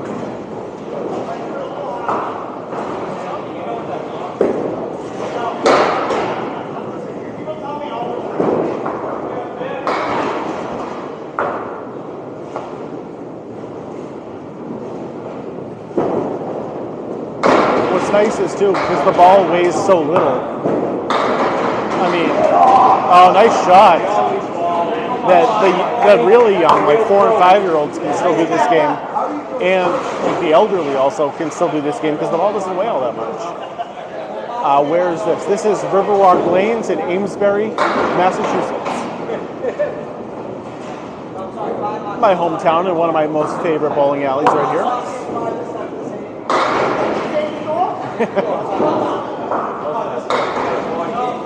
I can't help Florida hockey, but I feel like you had that ready to go. Just for whenever someone threw the first strike. Kevin, I'm not bowling tonight. This is for the pro bowlers. And I'm just here recording, that's all. No, too much speed is bad, yes. But you do want to put a lot of speed on your ball. But obviously, accuracy is the most important thing. So you don't want to be throwing the ball too fast so you're not accurate anymore. Sweet spot is, again, in the pocket. Same as in 10-pin. Maybe not as far on the side as 10-pin. It's more, you want to kind of hit it straight on, but more hitting the 1-3. You know what I mean? Or the 1-2, depending if you're righty or lefty. As bad a ball as he did, and I told him. That's what I like to hear, Dan.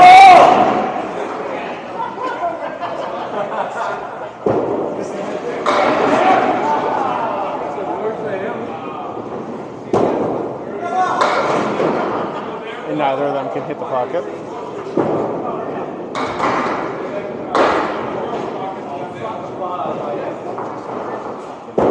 I mean, that's what they're trying for, but it is extremely hard to throw that ball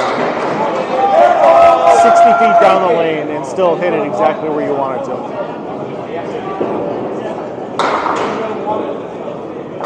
What's going on, Melissa?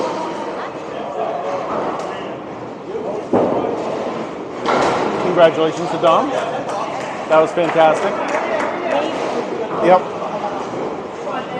Knew we had it, and there was still that one singles event left. Yep. Didn't need to throw a high score.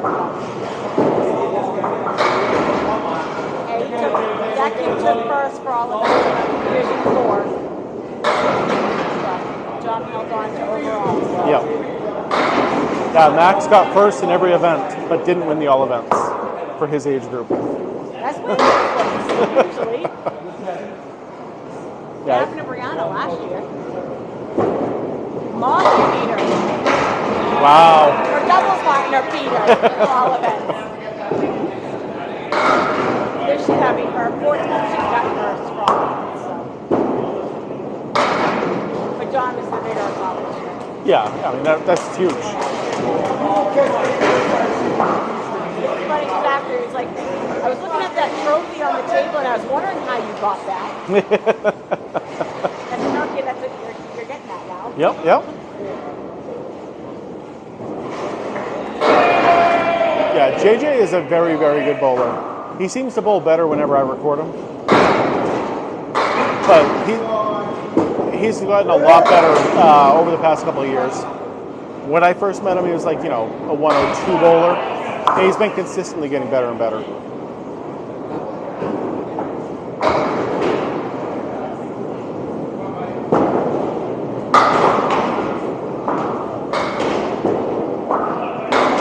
And he always seems to beat me, too. We had to bowl head-to-head a bunch of times because our averages are very similar. And it just seems like we're always head-to-head and he always wins. Thank you.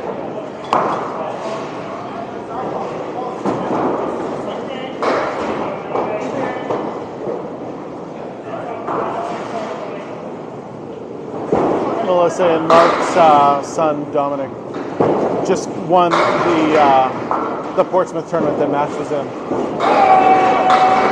He won the big prize, beat every other kid out there. Won $1,000 and a huge trophy.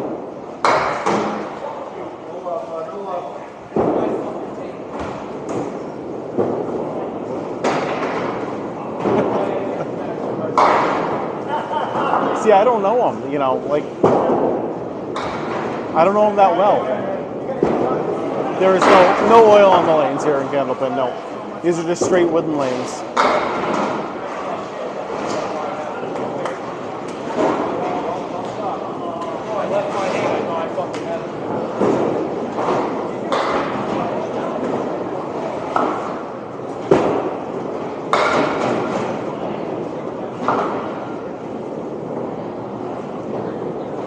Yeah, you get 3 throws in Candlepin. This game is so hard, you need 3. First one's still a strike, second one's still a spare, just like in 10-pin. And your third one is just total pinfall. Tyler, I love you, buddy.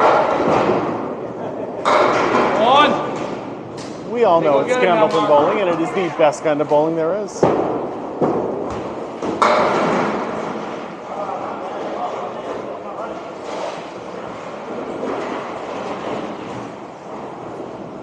Right now, Pete's on 7 marks out of 8 boxes, which is fantastic, by the way. Oh, I had to curse him. Yeah, it's pretty much only found up here in northern New England. Mark's bowling great.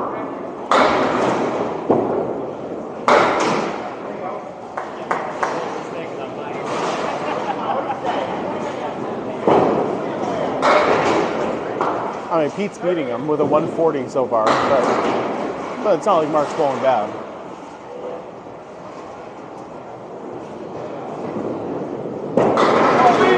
Oh, great ball from Mark. Let's go, Maki.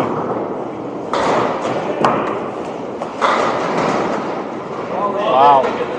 Okay. Let's go, let's go. All over his spare. Gotta love it. Stephanie, what's going on, girl? Nice. 8 marks out of his 10. That is incredible. 150 plus a ball for Petey Pete on the left.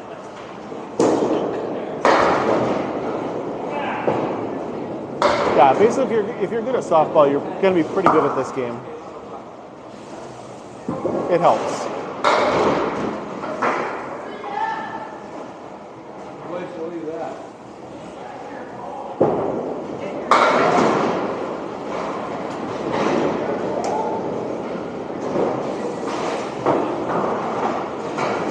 A nap at this late at night? Where do you learn to play? I mean, if you wanted to, like, there's plenty of casual leagues you could join, or if you just wanted to ask one of the people that work in a bowling alley, they'd probably give you a few pointers and try to help you out a little bit. Come on, 1 more, let's go. Come on. 4-point game, let's go, 4-point game. Who has these leagues? So basically, you're going to have to come up to northern New England Come on, 4-point game. and try it here, because outside of New England, you're going to be hard pressed to find a Candlepin bowling alley. Like, I know there's one in Cincinnati. I know there's one in like Albany, New York, and then there's a bunch in Canada too. But way to go, nice job. No, 8 marks. Come on now. Your entire thing is just marked up. Yeah. Any questions you have about Candlepin? Spare game. This is a spare game. But of course, if you threw strikes, that would have been a little bit bigger. I blew my load at Millis. Half of those should have been strikes. With just the 5-pin standing, pretty much. Yeah, any questions you have, William, I'm more than happy to help answer. I understand not a lot of people know what this is. So I like to let people know.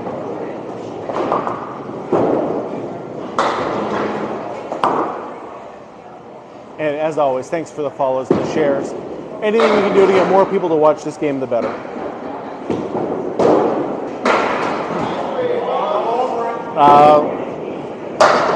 Petey Pete with the 157 was the best bowler there. But Dave also threw a 133. Mike threw a 131. Like, there were a lot of big scores that game.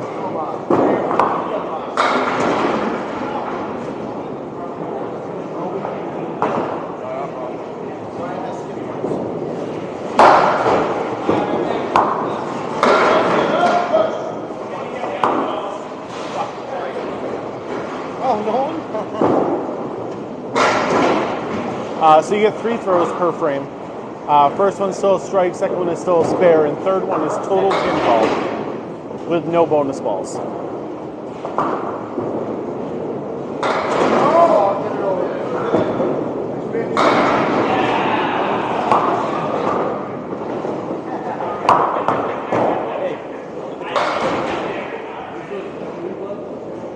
And this is game 3 of 3. But it just started, so we got plenty of time to go. Plenty of time.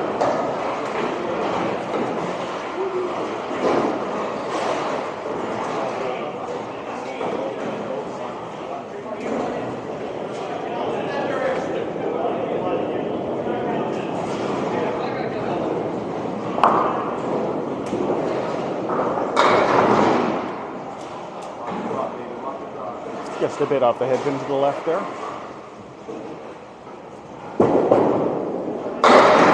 All over the head pin. Hey, you guys got me up to 12,000 likes so far. That's pretty good.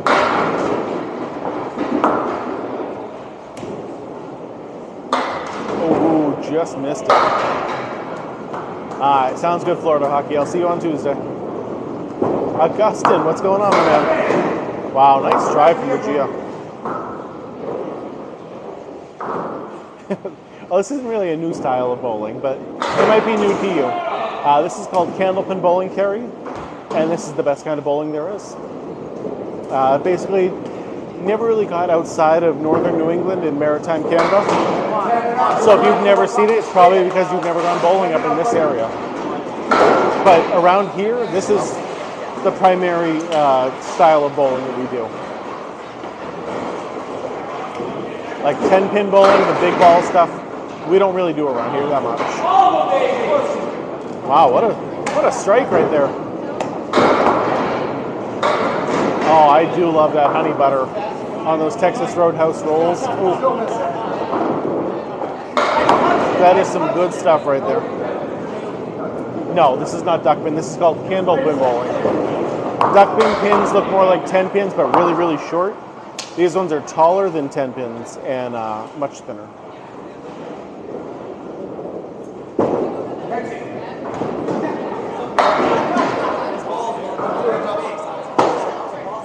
Yeah, absolutely, James.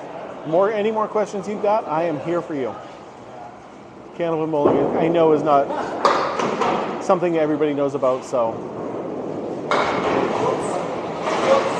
happy to answer any questions I can. Would you?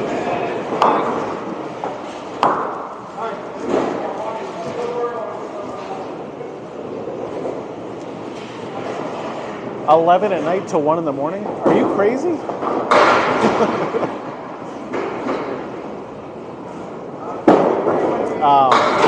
So I have been recording live since I think April or May, and I've been bowling in a league, I don't know, since I was probably like 25.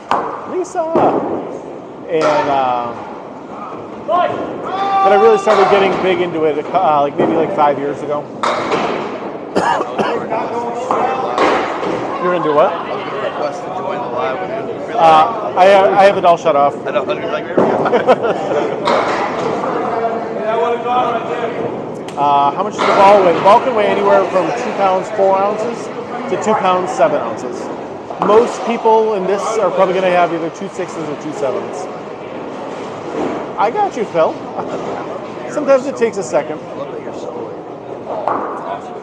I mean, it makes people feel better when I'm actually answering their questions and I'm talking to them. Hi, everybody. Hey, that's Petey Pete. Always nice to see you back, Lisa. Always, always, always. Whoa, and an answer.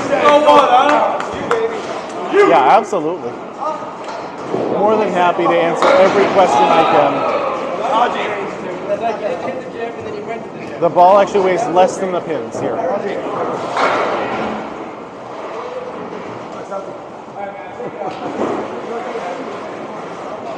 You don't see a lot of strikes in Candlepin bowling, so it's nice when you actually do get to see it. The lanes are not oiled. Nope, these are just straight wooden lanes. If you need to run down them for any reason, you can. Not that you should run down the lanes, but you're not going to fall down and get hurt. See, I always get worried about eating too many rolls because I love the steak too when I go there. And I don't want to load up on the rolls. Oh, ho, ho, ho, ho. Nice try. Beautiful spare there by Southall.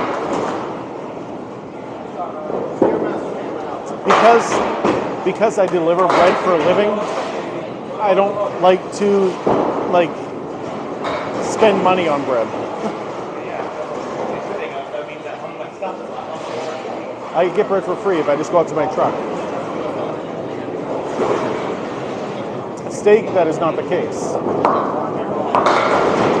Oh, nice ball.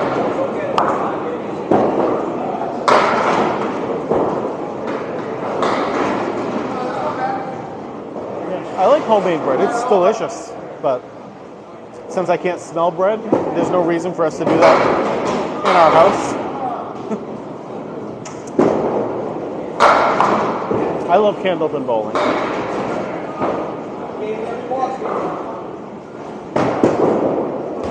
It is so much fun to do. I feel like even the best bowlers in the world can always do better and better because there's never been a perfect game.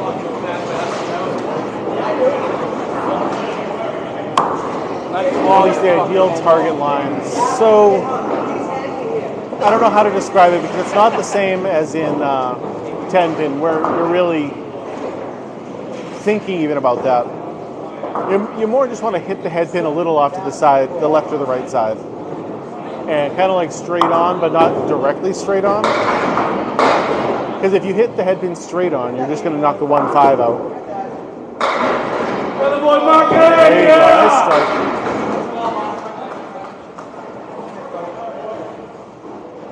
Yeah, if you've never come up to northern New England, you might not have ever seen Candlepin bowling for sure. Yes. Yep. Our lanes are 60 feet long from foot foul line to head pin, and that is the same length as 10 pin lanes. In fact, when we get new synthetic lanes, sometimes they just put in 10 pin lanes. And there is a difference between the two. We have a lob line, and they don't have a lob line on the 10 pin lanes. Double from Mark Ricci. Heck of a hit there for Mark. There's no oil patterns because there's no oil on the lanes, Caleb. I feel like Michael Jordan in that tweet.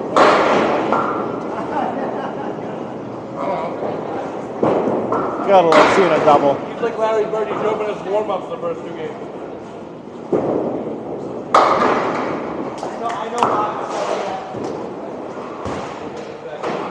Starting with the double, you never know what the record is going to be.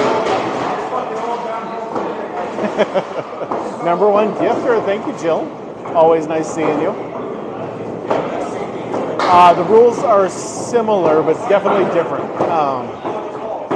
Because we get 3 throws, so the first one is still a strike if you get all down, second one is still a spare, and the third one is total ping pong.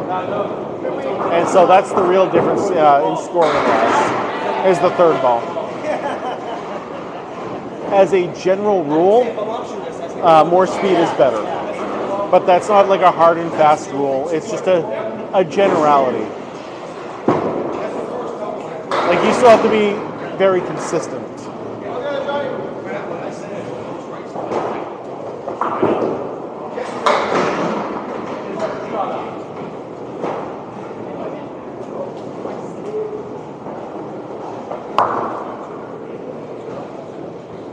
Why do they switch lanes every 2? So that way one team can't say that lane 4 is better than lane 3 and we would have beat you if we were on whatever. That's basically why they switch back and forth. Ew, oh my God. Jill, that is terrible news. I've had an ear infection before and like sinus infections, and they are very painful.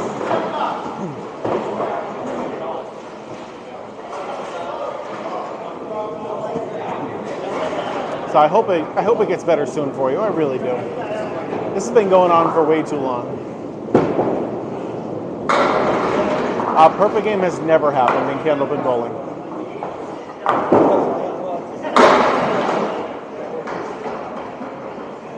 .245 is the most that's ever happened. And just strikes are too hard to get in this game. I will be bowling Sunday, yes, but not in the King of the River. I will be bowling Sunday afternoon in an ACST match. ACST is the Atlantic Candlepin Singles Tour. Hopefully you get on some medicines to make that better. Like I said, I've ear infections. Every time I've had one, it just knocks me out. It's so painful.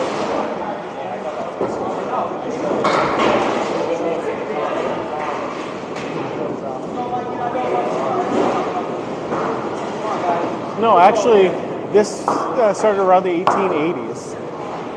And supposedly 10-pin started in the 1890s.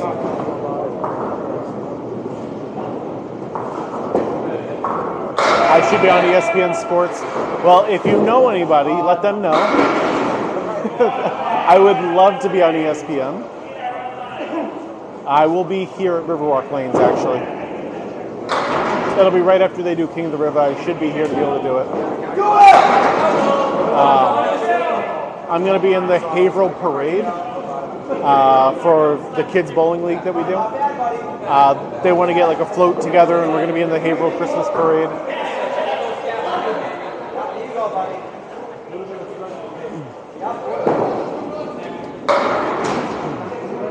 So the most common average range, if you're in a league and you have 100, you're going to be one of the better bowlers in your league.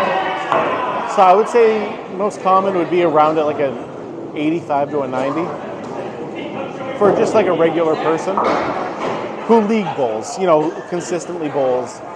That would be about it. Anyone bowling here for fun? No. Tonight, nobody is bowling for fun.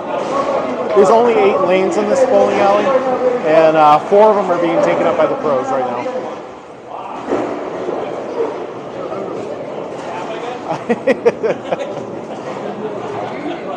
That's my older son right there, Top Egg. And yeah, I mean, I kind of agree with you.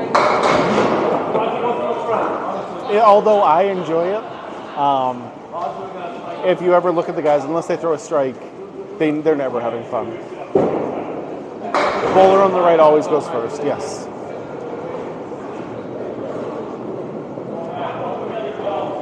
That's like just lane courtesy.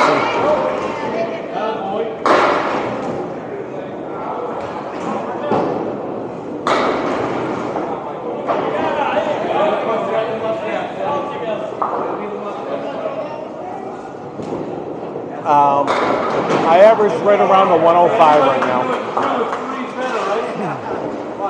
Technically 105.23 is my average right now. So a spare is if you get them all down to your second ball, and your first one out of your next box goes towards it. Just like in 10-pin. If you knock them all down in your third ball, that is not considered a spare. That would be just considered a 10. Jill sending a high bear and a sweet melon. Thank you, thank you. JJ all over that headband.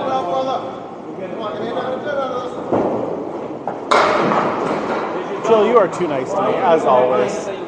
Thank you, thank you, thank you.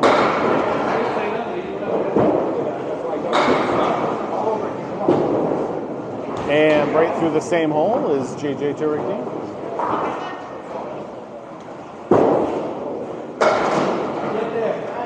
So the reason the ball return is not in the middle of the 2 lanes is because way back in the day, there were not machines in the back to reset the lanes. And when, back in the day, there used to be little kids, basically, like, 10-year-olds, who would get back there and set the pins up for everybody. And so if a ball came in on lane 1, they would put it down the lane 1 side. If it came down the other side, they would put it over there.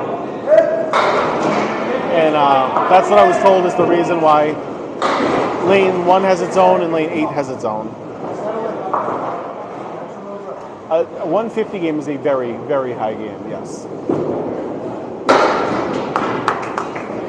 A high game for a normal person is 100.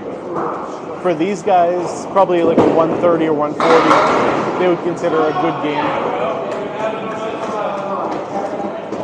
Good job, gentlemen. Good job up there, gentlemen. Oh, thank you, Joe. Thank you, thank you, thank you.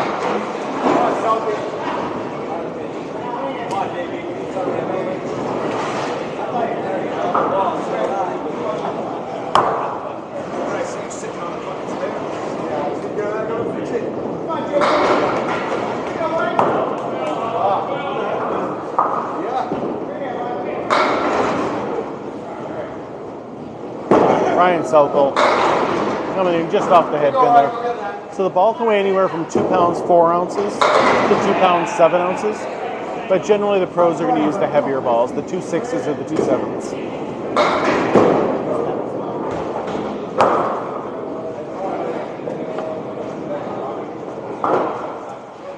I don't want to say it as a hard and fast rule, but generally, as a general rule, if you can throw it harder, it helps, yes.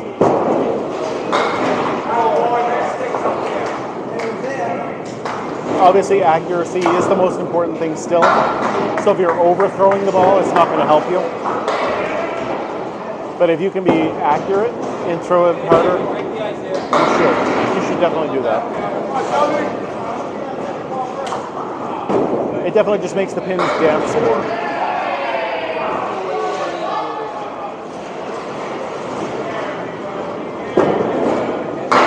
Ryan crushing the headband.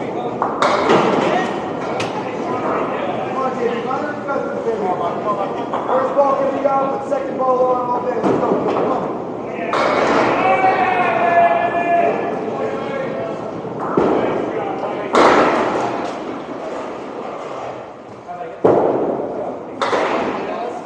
Come on. Yes. Yeah. You definitely still hitting the pocket is the most important thing. Always do that. If you're not hitting it, it doesn't matter how hard you throw the ball. Wow. Second 5-box from him tonight. At least the second. It's the second one that I remember.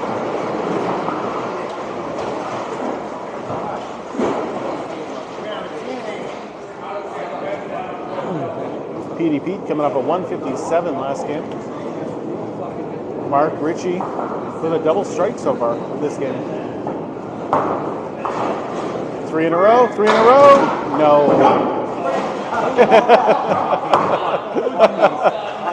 Took out 3 pins, not 3 strikes.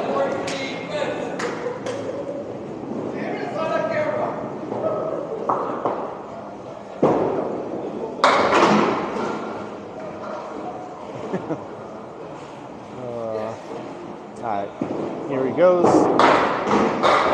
Ouch. 4.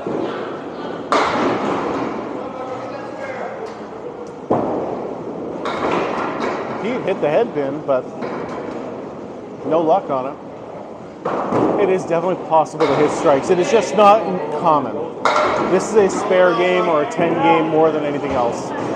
That is 100% what that was, Mike, yes. Highest game ever was at 245. That's actually happened twice. Joshua Bourget again. Coming in hot with the gifts. Thank you, Josh, as always. You are way too kind to me. Now he's all over the head then. 3 times. First one is still a strike like that. Second one is a spare. Third one is a total. Is total pinfall.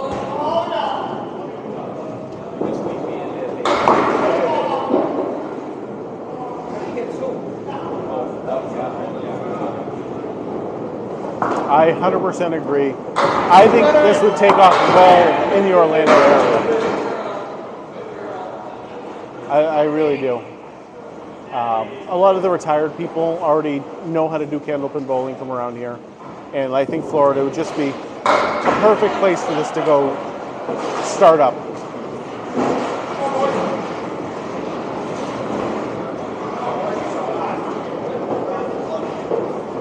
But I don't have the kind of money to put into building a bowling alley down in Florida, so. You know me, I hate it. Tim, what's going on, buddy?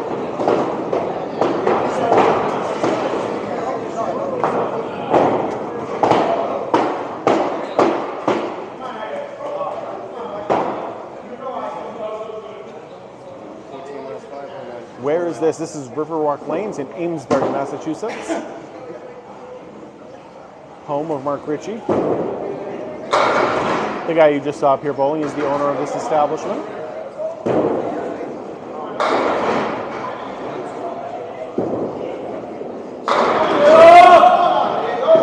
Everything but the kick in there.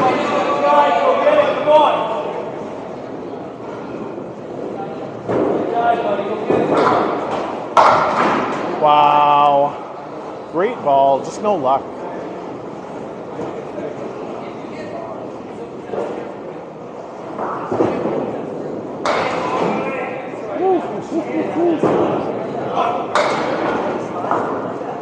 So the pins are different than 10 pin, yes.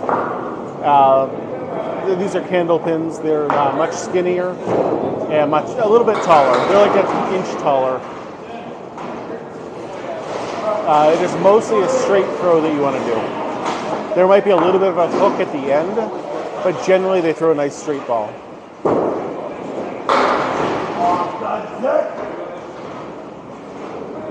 Let me watch. I'll tell you. 1, 2, 3, 4. He's a four-stepper on the left. Pin setters are different than 10 pins, especially considering we don't reset the pins in between each ball. So like once, like we get to use the wood on the lanes to make our spares. There's no, I don't need a mod right now, D. It's been pretty good here so far. Yeah, you're going to see a little bit of a spin on it.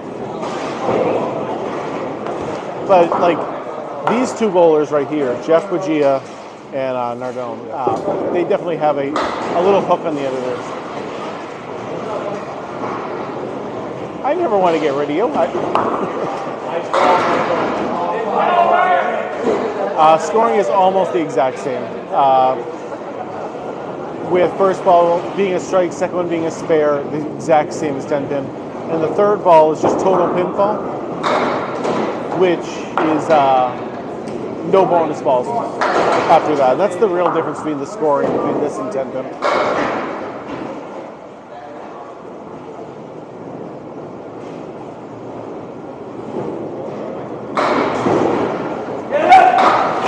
Oh.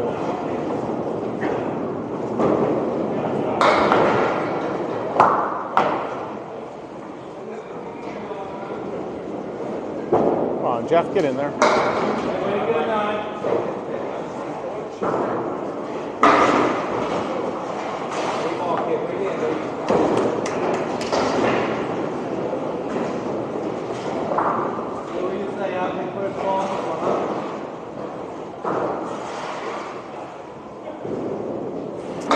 Almost.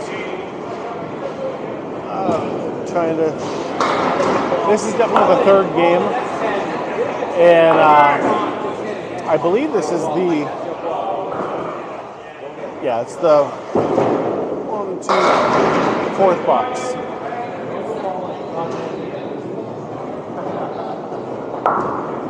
So we're about halfway done with the last game. Nice shot, nice shot. What is this called? This is called Candlepin bowling, and it is the best kind of bowling there is. This alley was built in the 1930s, believe it or not. And when it first started, there were no pin setters back in the day. They used to have little kids go back there setting the pins up. Beer drinking is actually better here at Candlepin bowling than it is in 10-pin bowling. Because behind us here, there is a private club that opens its doors to anyone bowling. So you're going to get your drinks a lot cheaper than at a regular bowling alley.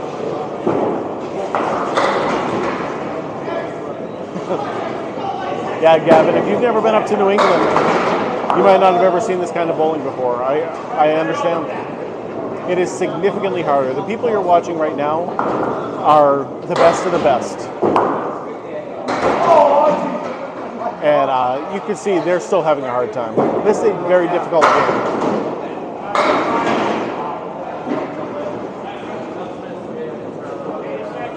Yeah, I'm in this area a lot, so if you're ever in the Amesbury area and you want to go bowling with me, kind of let me know ahead of time because, you know, but I'll go bowling with a bunch of people.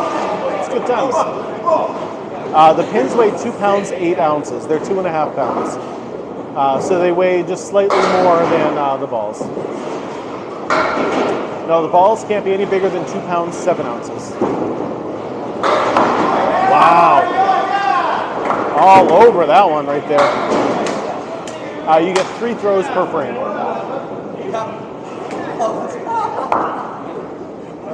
That is a perfect explanation of it right there, Gavin. You have to be extremely accurate and get lucky. There is one in Cincinnati as far as I know. It's at the Wyoming Civic Center. Yeah, strikes are not common in this game. This is a spare game or even a 10 game more than anything else. Oh yeah, the clan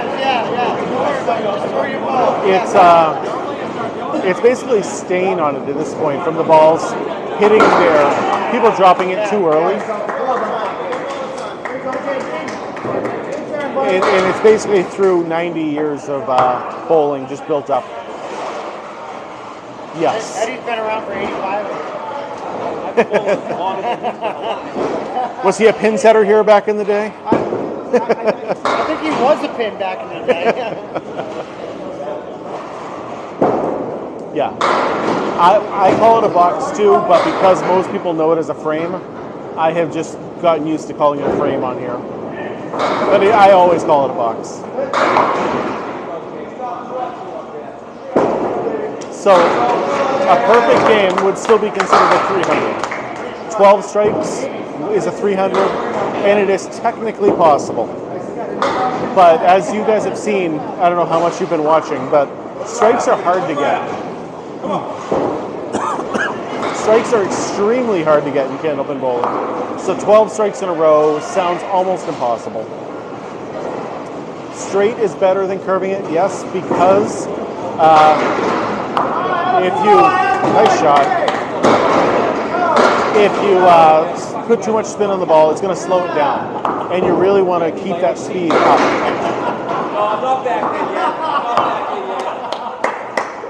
He did get a strike, right? I know I just said it's hard, but... Oh, nice try from Ryan. Like, these guys probably average 1 strike per game, maybe slightly more than 1, but no more than that.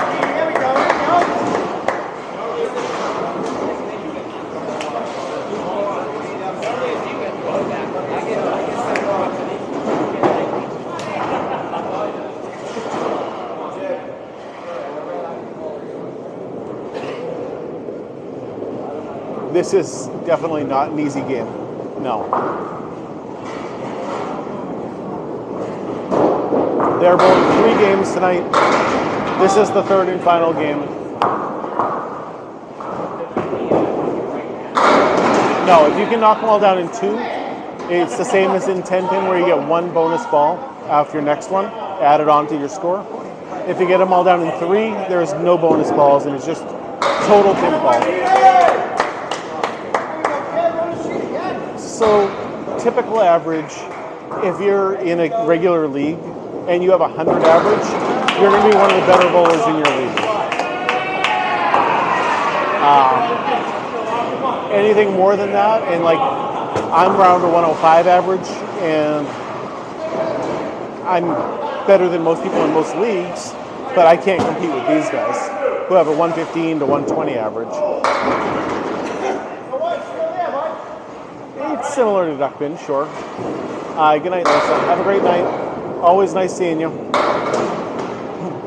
But in duckpin, they don't use the wood to make their spares. They clear their lanes, just like in 10-pin. This is the only sport, the only bowling, where you get to use the wood to make your spares. Yeah, 115 average is great. I've only had 1 season where I averaged a 115. And I was much skinnier and much younger back then.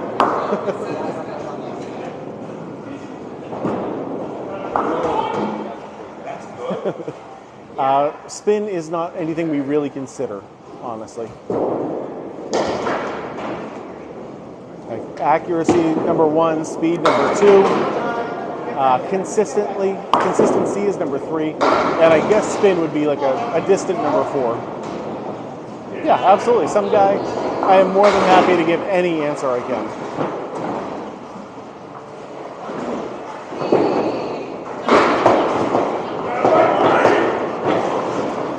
That's the conclusion of the 6th frame from everybody. So we got 4 more from each bowler. I mean, you don't want to be like crazy. You want to be consistent. You want to be accurate. But yes, if you put some speed on the ball, you should. Aim for the center.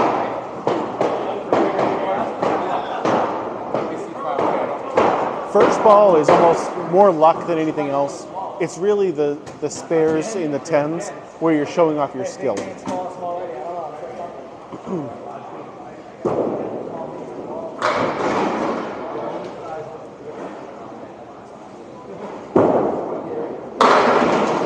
Like you can throw it, right, hit the head pin like that, and look what just happened. He took out the 189. That's ridiculous.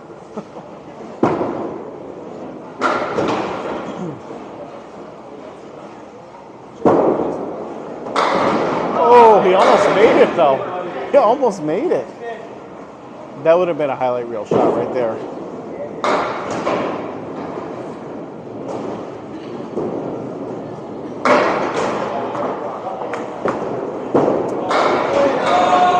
Yep, you get 3 shots. First one being a strike, second one being a spare, just like in 10 pin. Third one is total pinfall. No bonus balls. I am always live Tuesday nights, mostly live Sunday nights, and Sunday mornings. During the winter, I'm usually live also. So usually about 3 times a week. Oh, what a shot. Yes, general bowling courtesy is the bowler on your right goes first.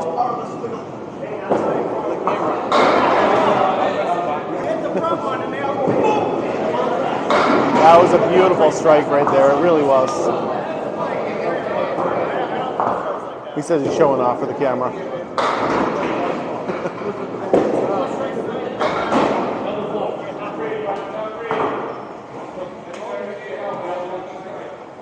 We got 4 more frames to go. I think you guys can get up to 20,000 likes for me. It is significantly harder than 10 pin, yes. Is it stuck? I don't know what was stuck. Yeah, if we can just hit 20,000, I'd be happy with that.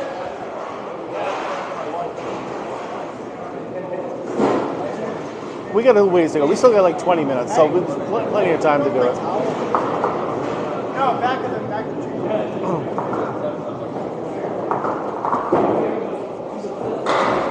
Yeah, he might. Oh, nice strike from Buggea. He might not have. We actually have to press a button to clear the pins, so he might have been waiting for John to finish. What is this game called? Captain Redbeard? This is called Candlepin Bowling, and it is the best kind of bowling there is. Well, you guys are ridiculous. That took like 10 seconds, and you guys hit 20,500. You guys are awesome. I've said it before, and I'll say it again. I do have the best fans on all of TikTok. You guys are great. It is a great time, for sure. Candlepin Bowling is a very fast-paced game. And you're not going to get strikes every time. It's more, get your spares. And really, you get to throw more balls. And that's what it's all about, right? You want to make sure you get your money's worth. And you definitely get that in Candlepin Bowling.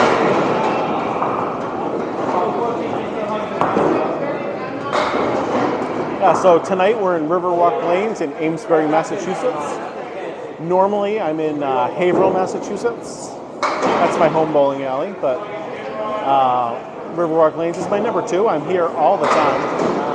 Nice shot. I'm here every Sunday and every Friday now, so I'm actually here more often than I'm at Academy.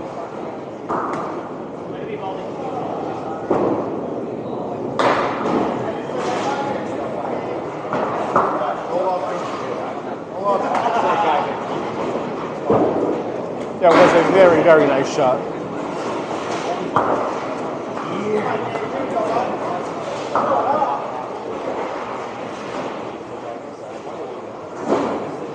No, everybody here, everyone you're watching tonight is going to be really, really good. So most of them do go right to left as a righty. Just certain bowlers have a natural left to right motion, and for whatever reason that is. But generally, yes, your right-handed bowler should go right to left.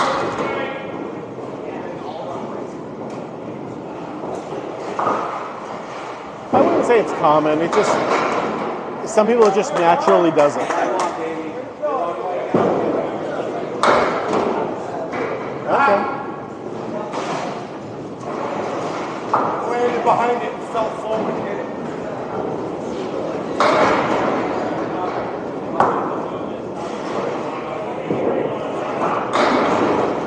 It is a manual reset, yeah. Yeah, there's actually a button on the ball return that you have to press. There are no... what a shot! There are no electronic scoring here. This is still a pencil and paper.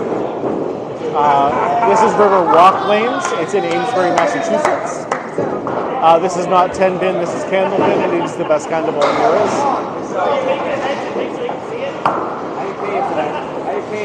Anything over 100 is going to be a good game in Candlepin.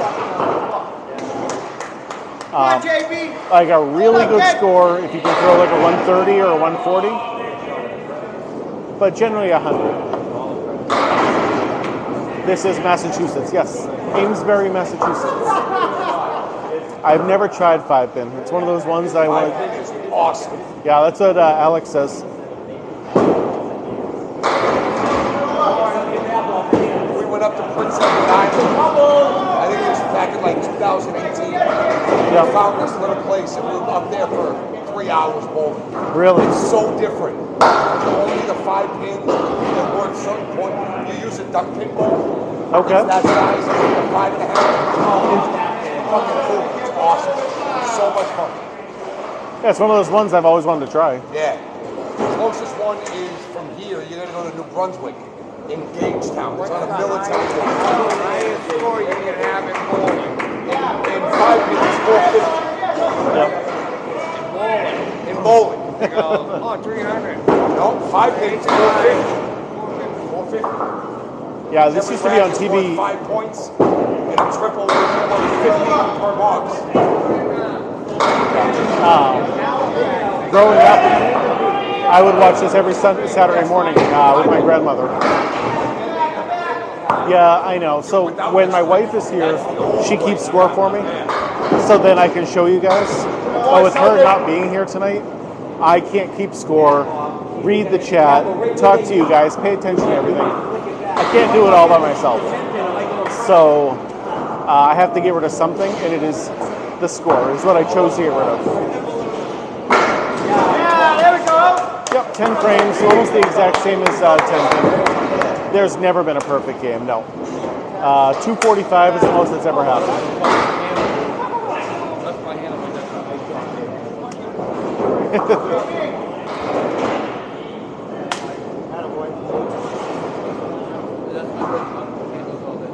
Well, the problem is I have to go up to Canada if I want to do 5-pin, and that's a bit of a drive for me. But if I do get the chance, I will 100% record it. I won't videotape it because I don't use tape. Oh, off the head bin.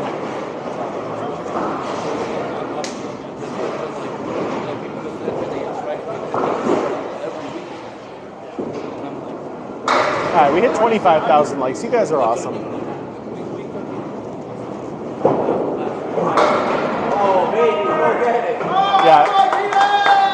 Yeah, it was just, yeah, I knew what you meant. I'm just giving you a hard time, that's all. I know I said Sunday, but I forgot that I was coming down here tonight. Actually, you're the only person to call me out for that so far in 22 seconds. I realized it after I stopped recording that I was also going to be here.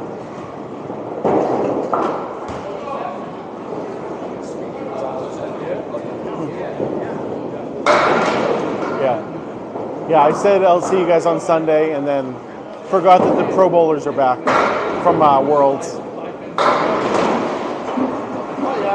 Oh, what a show!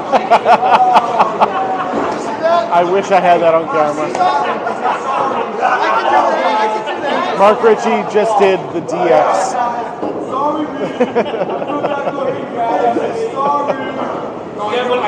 I'm not bowling guess tonight. what? He's not fucking sorry. Right like that. I am not bowling tonight. This is the Pro Bowlers, and I am just a tad bit below that.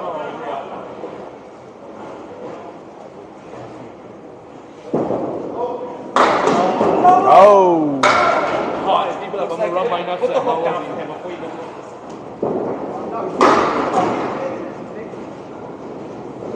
I can move the camera again. It kind of rotated again, didn't it? Don't hurt him, Pete. I did the Peter, Peter did the mom. We just traded real quick. Yes, you definitely still want to hit.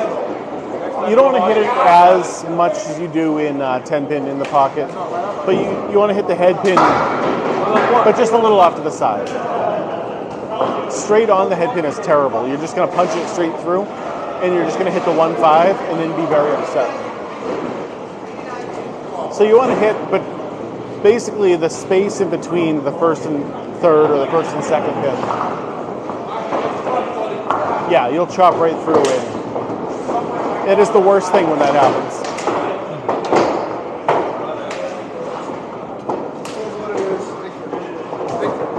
All right, last 2 frames of the night. Candlepin bowling is very hard, yes. It is significantly harder than 10-pin. God, I'm such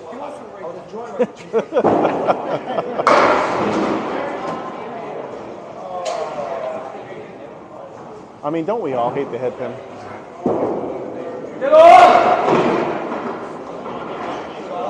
Unfortunately, there isn't much in the South, no. You might be able to find a 10-pin place that has like 1 or 2 candlepin lanes, but for the most part, it is very few and far between. The only place I know is like Cincinnati, Ohio, has a full bowling alley, but that's about as far south as I know of. Sweet, 25. Yep. Thank you, appreciate that. It's going to be perfect to wear to my 10-pin league next week. So you do both 10-pin and candlepin? How do you do that? Yeah, I don't really know. I also want to know. It usually takes me about 5 classes to get back into the candlepin. Okay. You know? Yeah. And the 10-pin, I just got to remember to stay a lot slower than I am here. Yes. You know? So a lot of people ask me the question, does throwing it slower help in candlepin? And generally I say no. No. But it does help in 10-pin. Yeah. When I first started 10-pin, I was throwing like 20, 21 miles an hour, and the ball just blasts through the middle. And does nothing. You don't get the action. I've slowed it down to like 17 and a half. Okay. 16. I'm getting control of it now. I'm actually learning putting the curve and playing the oil and all the other crap that they got.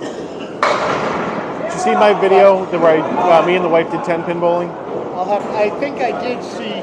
Man, I was so bad because I realized I don't know how to throw the ball. Right. So I'm throwing it, just throwing. Just like you throw it like here. Yeah. And it doesn't work. And using house balls and a ball that was fit for your own hand. Oh, okay. Is day and night. Oh, I have bruises on the back of my fingers. Yeah. When you get a ball that's drilled for your own hand, you have a lot more control of releasing it right. Okay. You know? So, yeah, I'm learning all that fun stuff. There's so much science to that game. Yep. Here we just knock them down. Well, because I'm on Facebook a lot and I'm a lot of bowling stuff, I see random 10-pin stuff all the time. And one time they were doing the topography of the lanes. Oh, yeah. I just saw something. I have never heard of topography. But I'm like, so I was asking the guy, I'm like, okay, I want to know, is this something I should be looking at in Candlepin? Is there a way to measure it? And there's no reason to. When I bowl at boat wells, there's been a couple times where the ball will be rolling flat and all of a sudden it'll jump. So there's something there. Yep. You know, so yeah, but what are the odds that you're going to hit it? I haven't hit it twice on the same lane, but it's happened a couple different times. So yeah. I don't know that topography we throw it too hard for that to matter too much. Yep. Again, with the speed of the 10-pin ball and the way the oil's going to pool in a certain area because pooling, of the topography. So that's going to make a big difference. Yeah, I wouldn't even thought about the oil. Yeah, like the oil cooling. is gonna, obviously you got a lower spot, the oil's gonna go That's there. something I've literally never thought of in my entire life. So, yeah, that makes sense. Okay. So, yeah, it's fun though. Yeah. No, I have fun every time I go 10-pin bowling. It's just not, it's not Candlepin, which I enjoy. No, I definitely enjoy this. Yeah. It's the best kind of bowling. It is, definitely. I can't wait to wear that. Well, thank you. I appreciate it. Hi, I'm back, guys. That was John Lescarbo I was talking to. He is a 10-pin bowler and a Candlepin bowler, which is nice. It's nice to get that, you know, kind of like other half about it.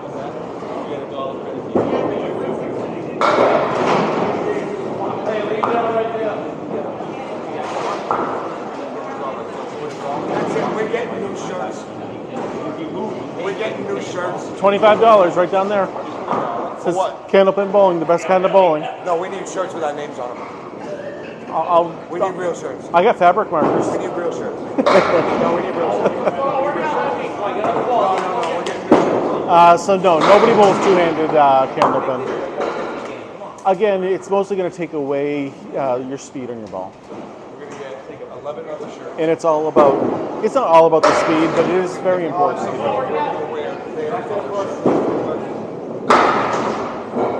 And anytime you do things to take away the speed, you're going to take away from how well you bowl. That's it. I know how to get it. Right on it.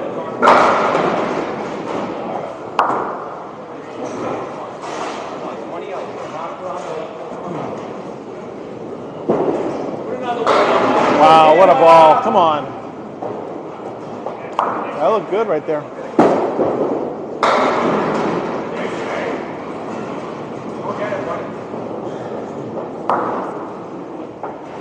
So there's so many different styles. I don't want to say that it would affect the accuracy, because I don't honestly know. I've never seen it like that.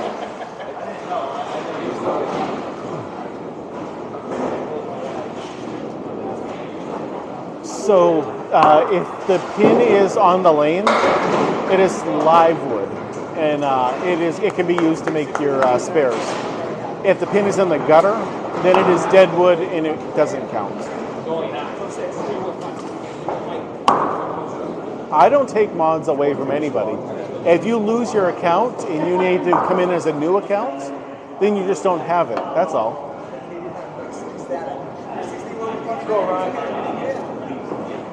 I mean, Pickleback is still a mod on my thing. Oh, I think that's a nice bailout, buddy. That's a good bailout.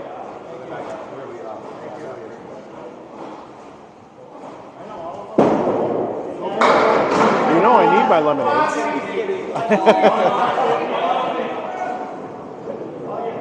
Yes, so generally the wood is a help, but that doesn't mean it's not also sometimes a huge roadblock in your way. Kind of like that. That is Maki pins, yes. My fought hole. Who asked if that's mine? Pat Clifford. Who? Pat Clifford. Hello, Pat. It's definitely me. All right.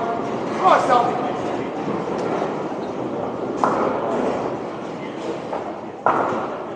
He does have an unmistakable voice. Thank you guys for sharing the live and following. Oh, come on, one more. Ryan Southall crushing that headpin.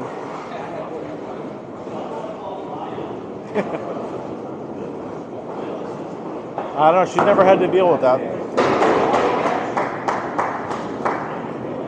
Well, this isn't 10-pin, this is Candlepin. But yeah, there's not too many people that show Candlepin on TikTok, so you might not have ever seen this before. Yeah. I knew what you meant, but... Oh, so close.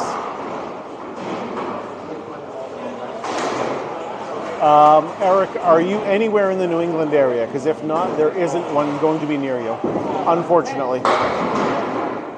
It is just so few and far between outside of this area. I know there's one in Ohio, there's one in New York.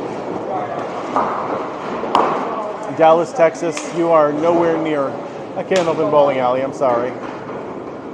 We need to get more Candlepin bowling alleys around, but unfortunately I have no control over that. Yes, these are the anchor bowlers, because they drag the team down.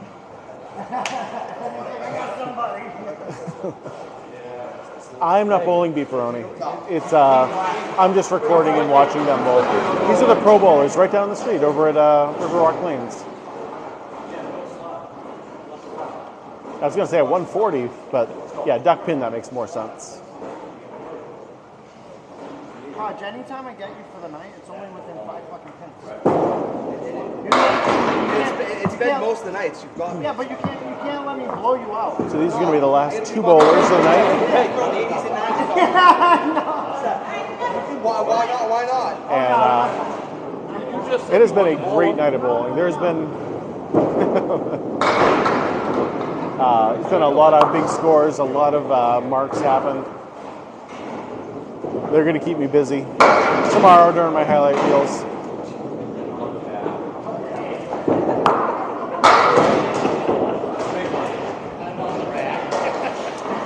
Well, you better walk in the next, 5 minutes.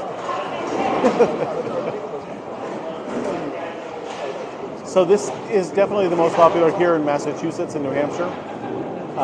And then it is popular in Maine and Vermont also. And then Maritime Canada, it's also popular. But here in Massachusetts and New Hampshire, it is definitely where you'll see more of these than 10-pin lanes. TGIF, I wholeheartedly agree with that. Thank you, Josh. Yeah, always nice to see a strike. Oh, what a shot! Oh, that was a nice spare right there. Wow. Hey, I did the same thing earlier. Truly fire right there, Josh. That was awesome. All right, Stephanie, have a great night. Oh, close. Get up! Yeah, you too, bud. Hey, just leave that right there. Anybody want to bowl in now?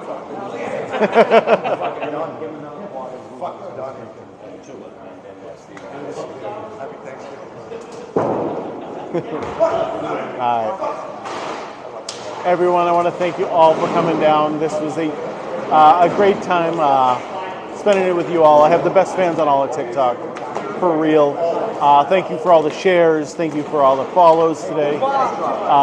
This is going to be it for tonight. I got a ACST match I'm going to be doing on Sunday that I'll be doing. I go live Tuesdays, Fridays, and Sundays. So if that's the kind of thing you do, make sure you always keep following. I'll see what I can do next time. But anyway, everyone, thanks for everything. Thanks for all the gifts. Thanks for the likes. We hit 28,000 likes. That's Petey Pete right there. Who won? Pretty sure it was Academy by a wide amount.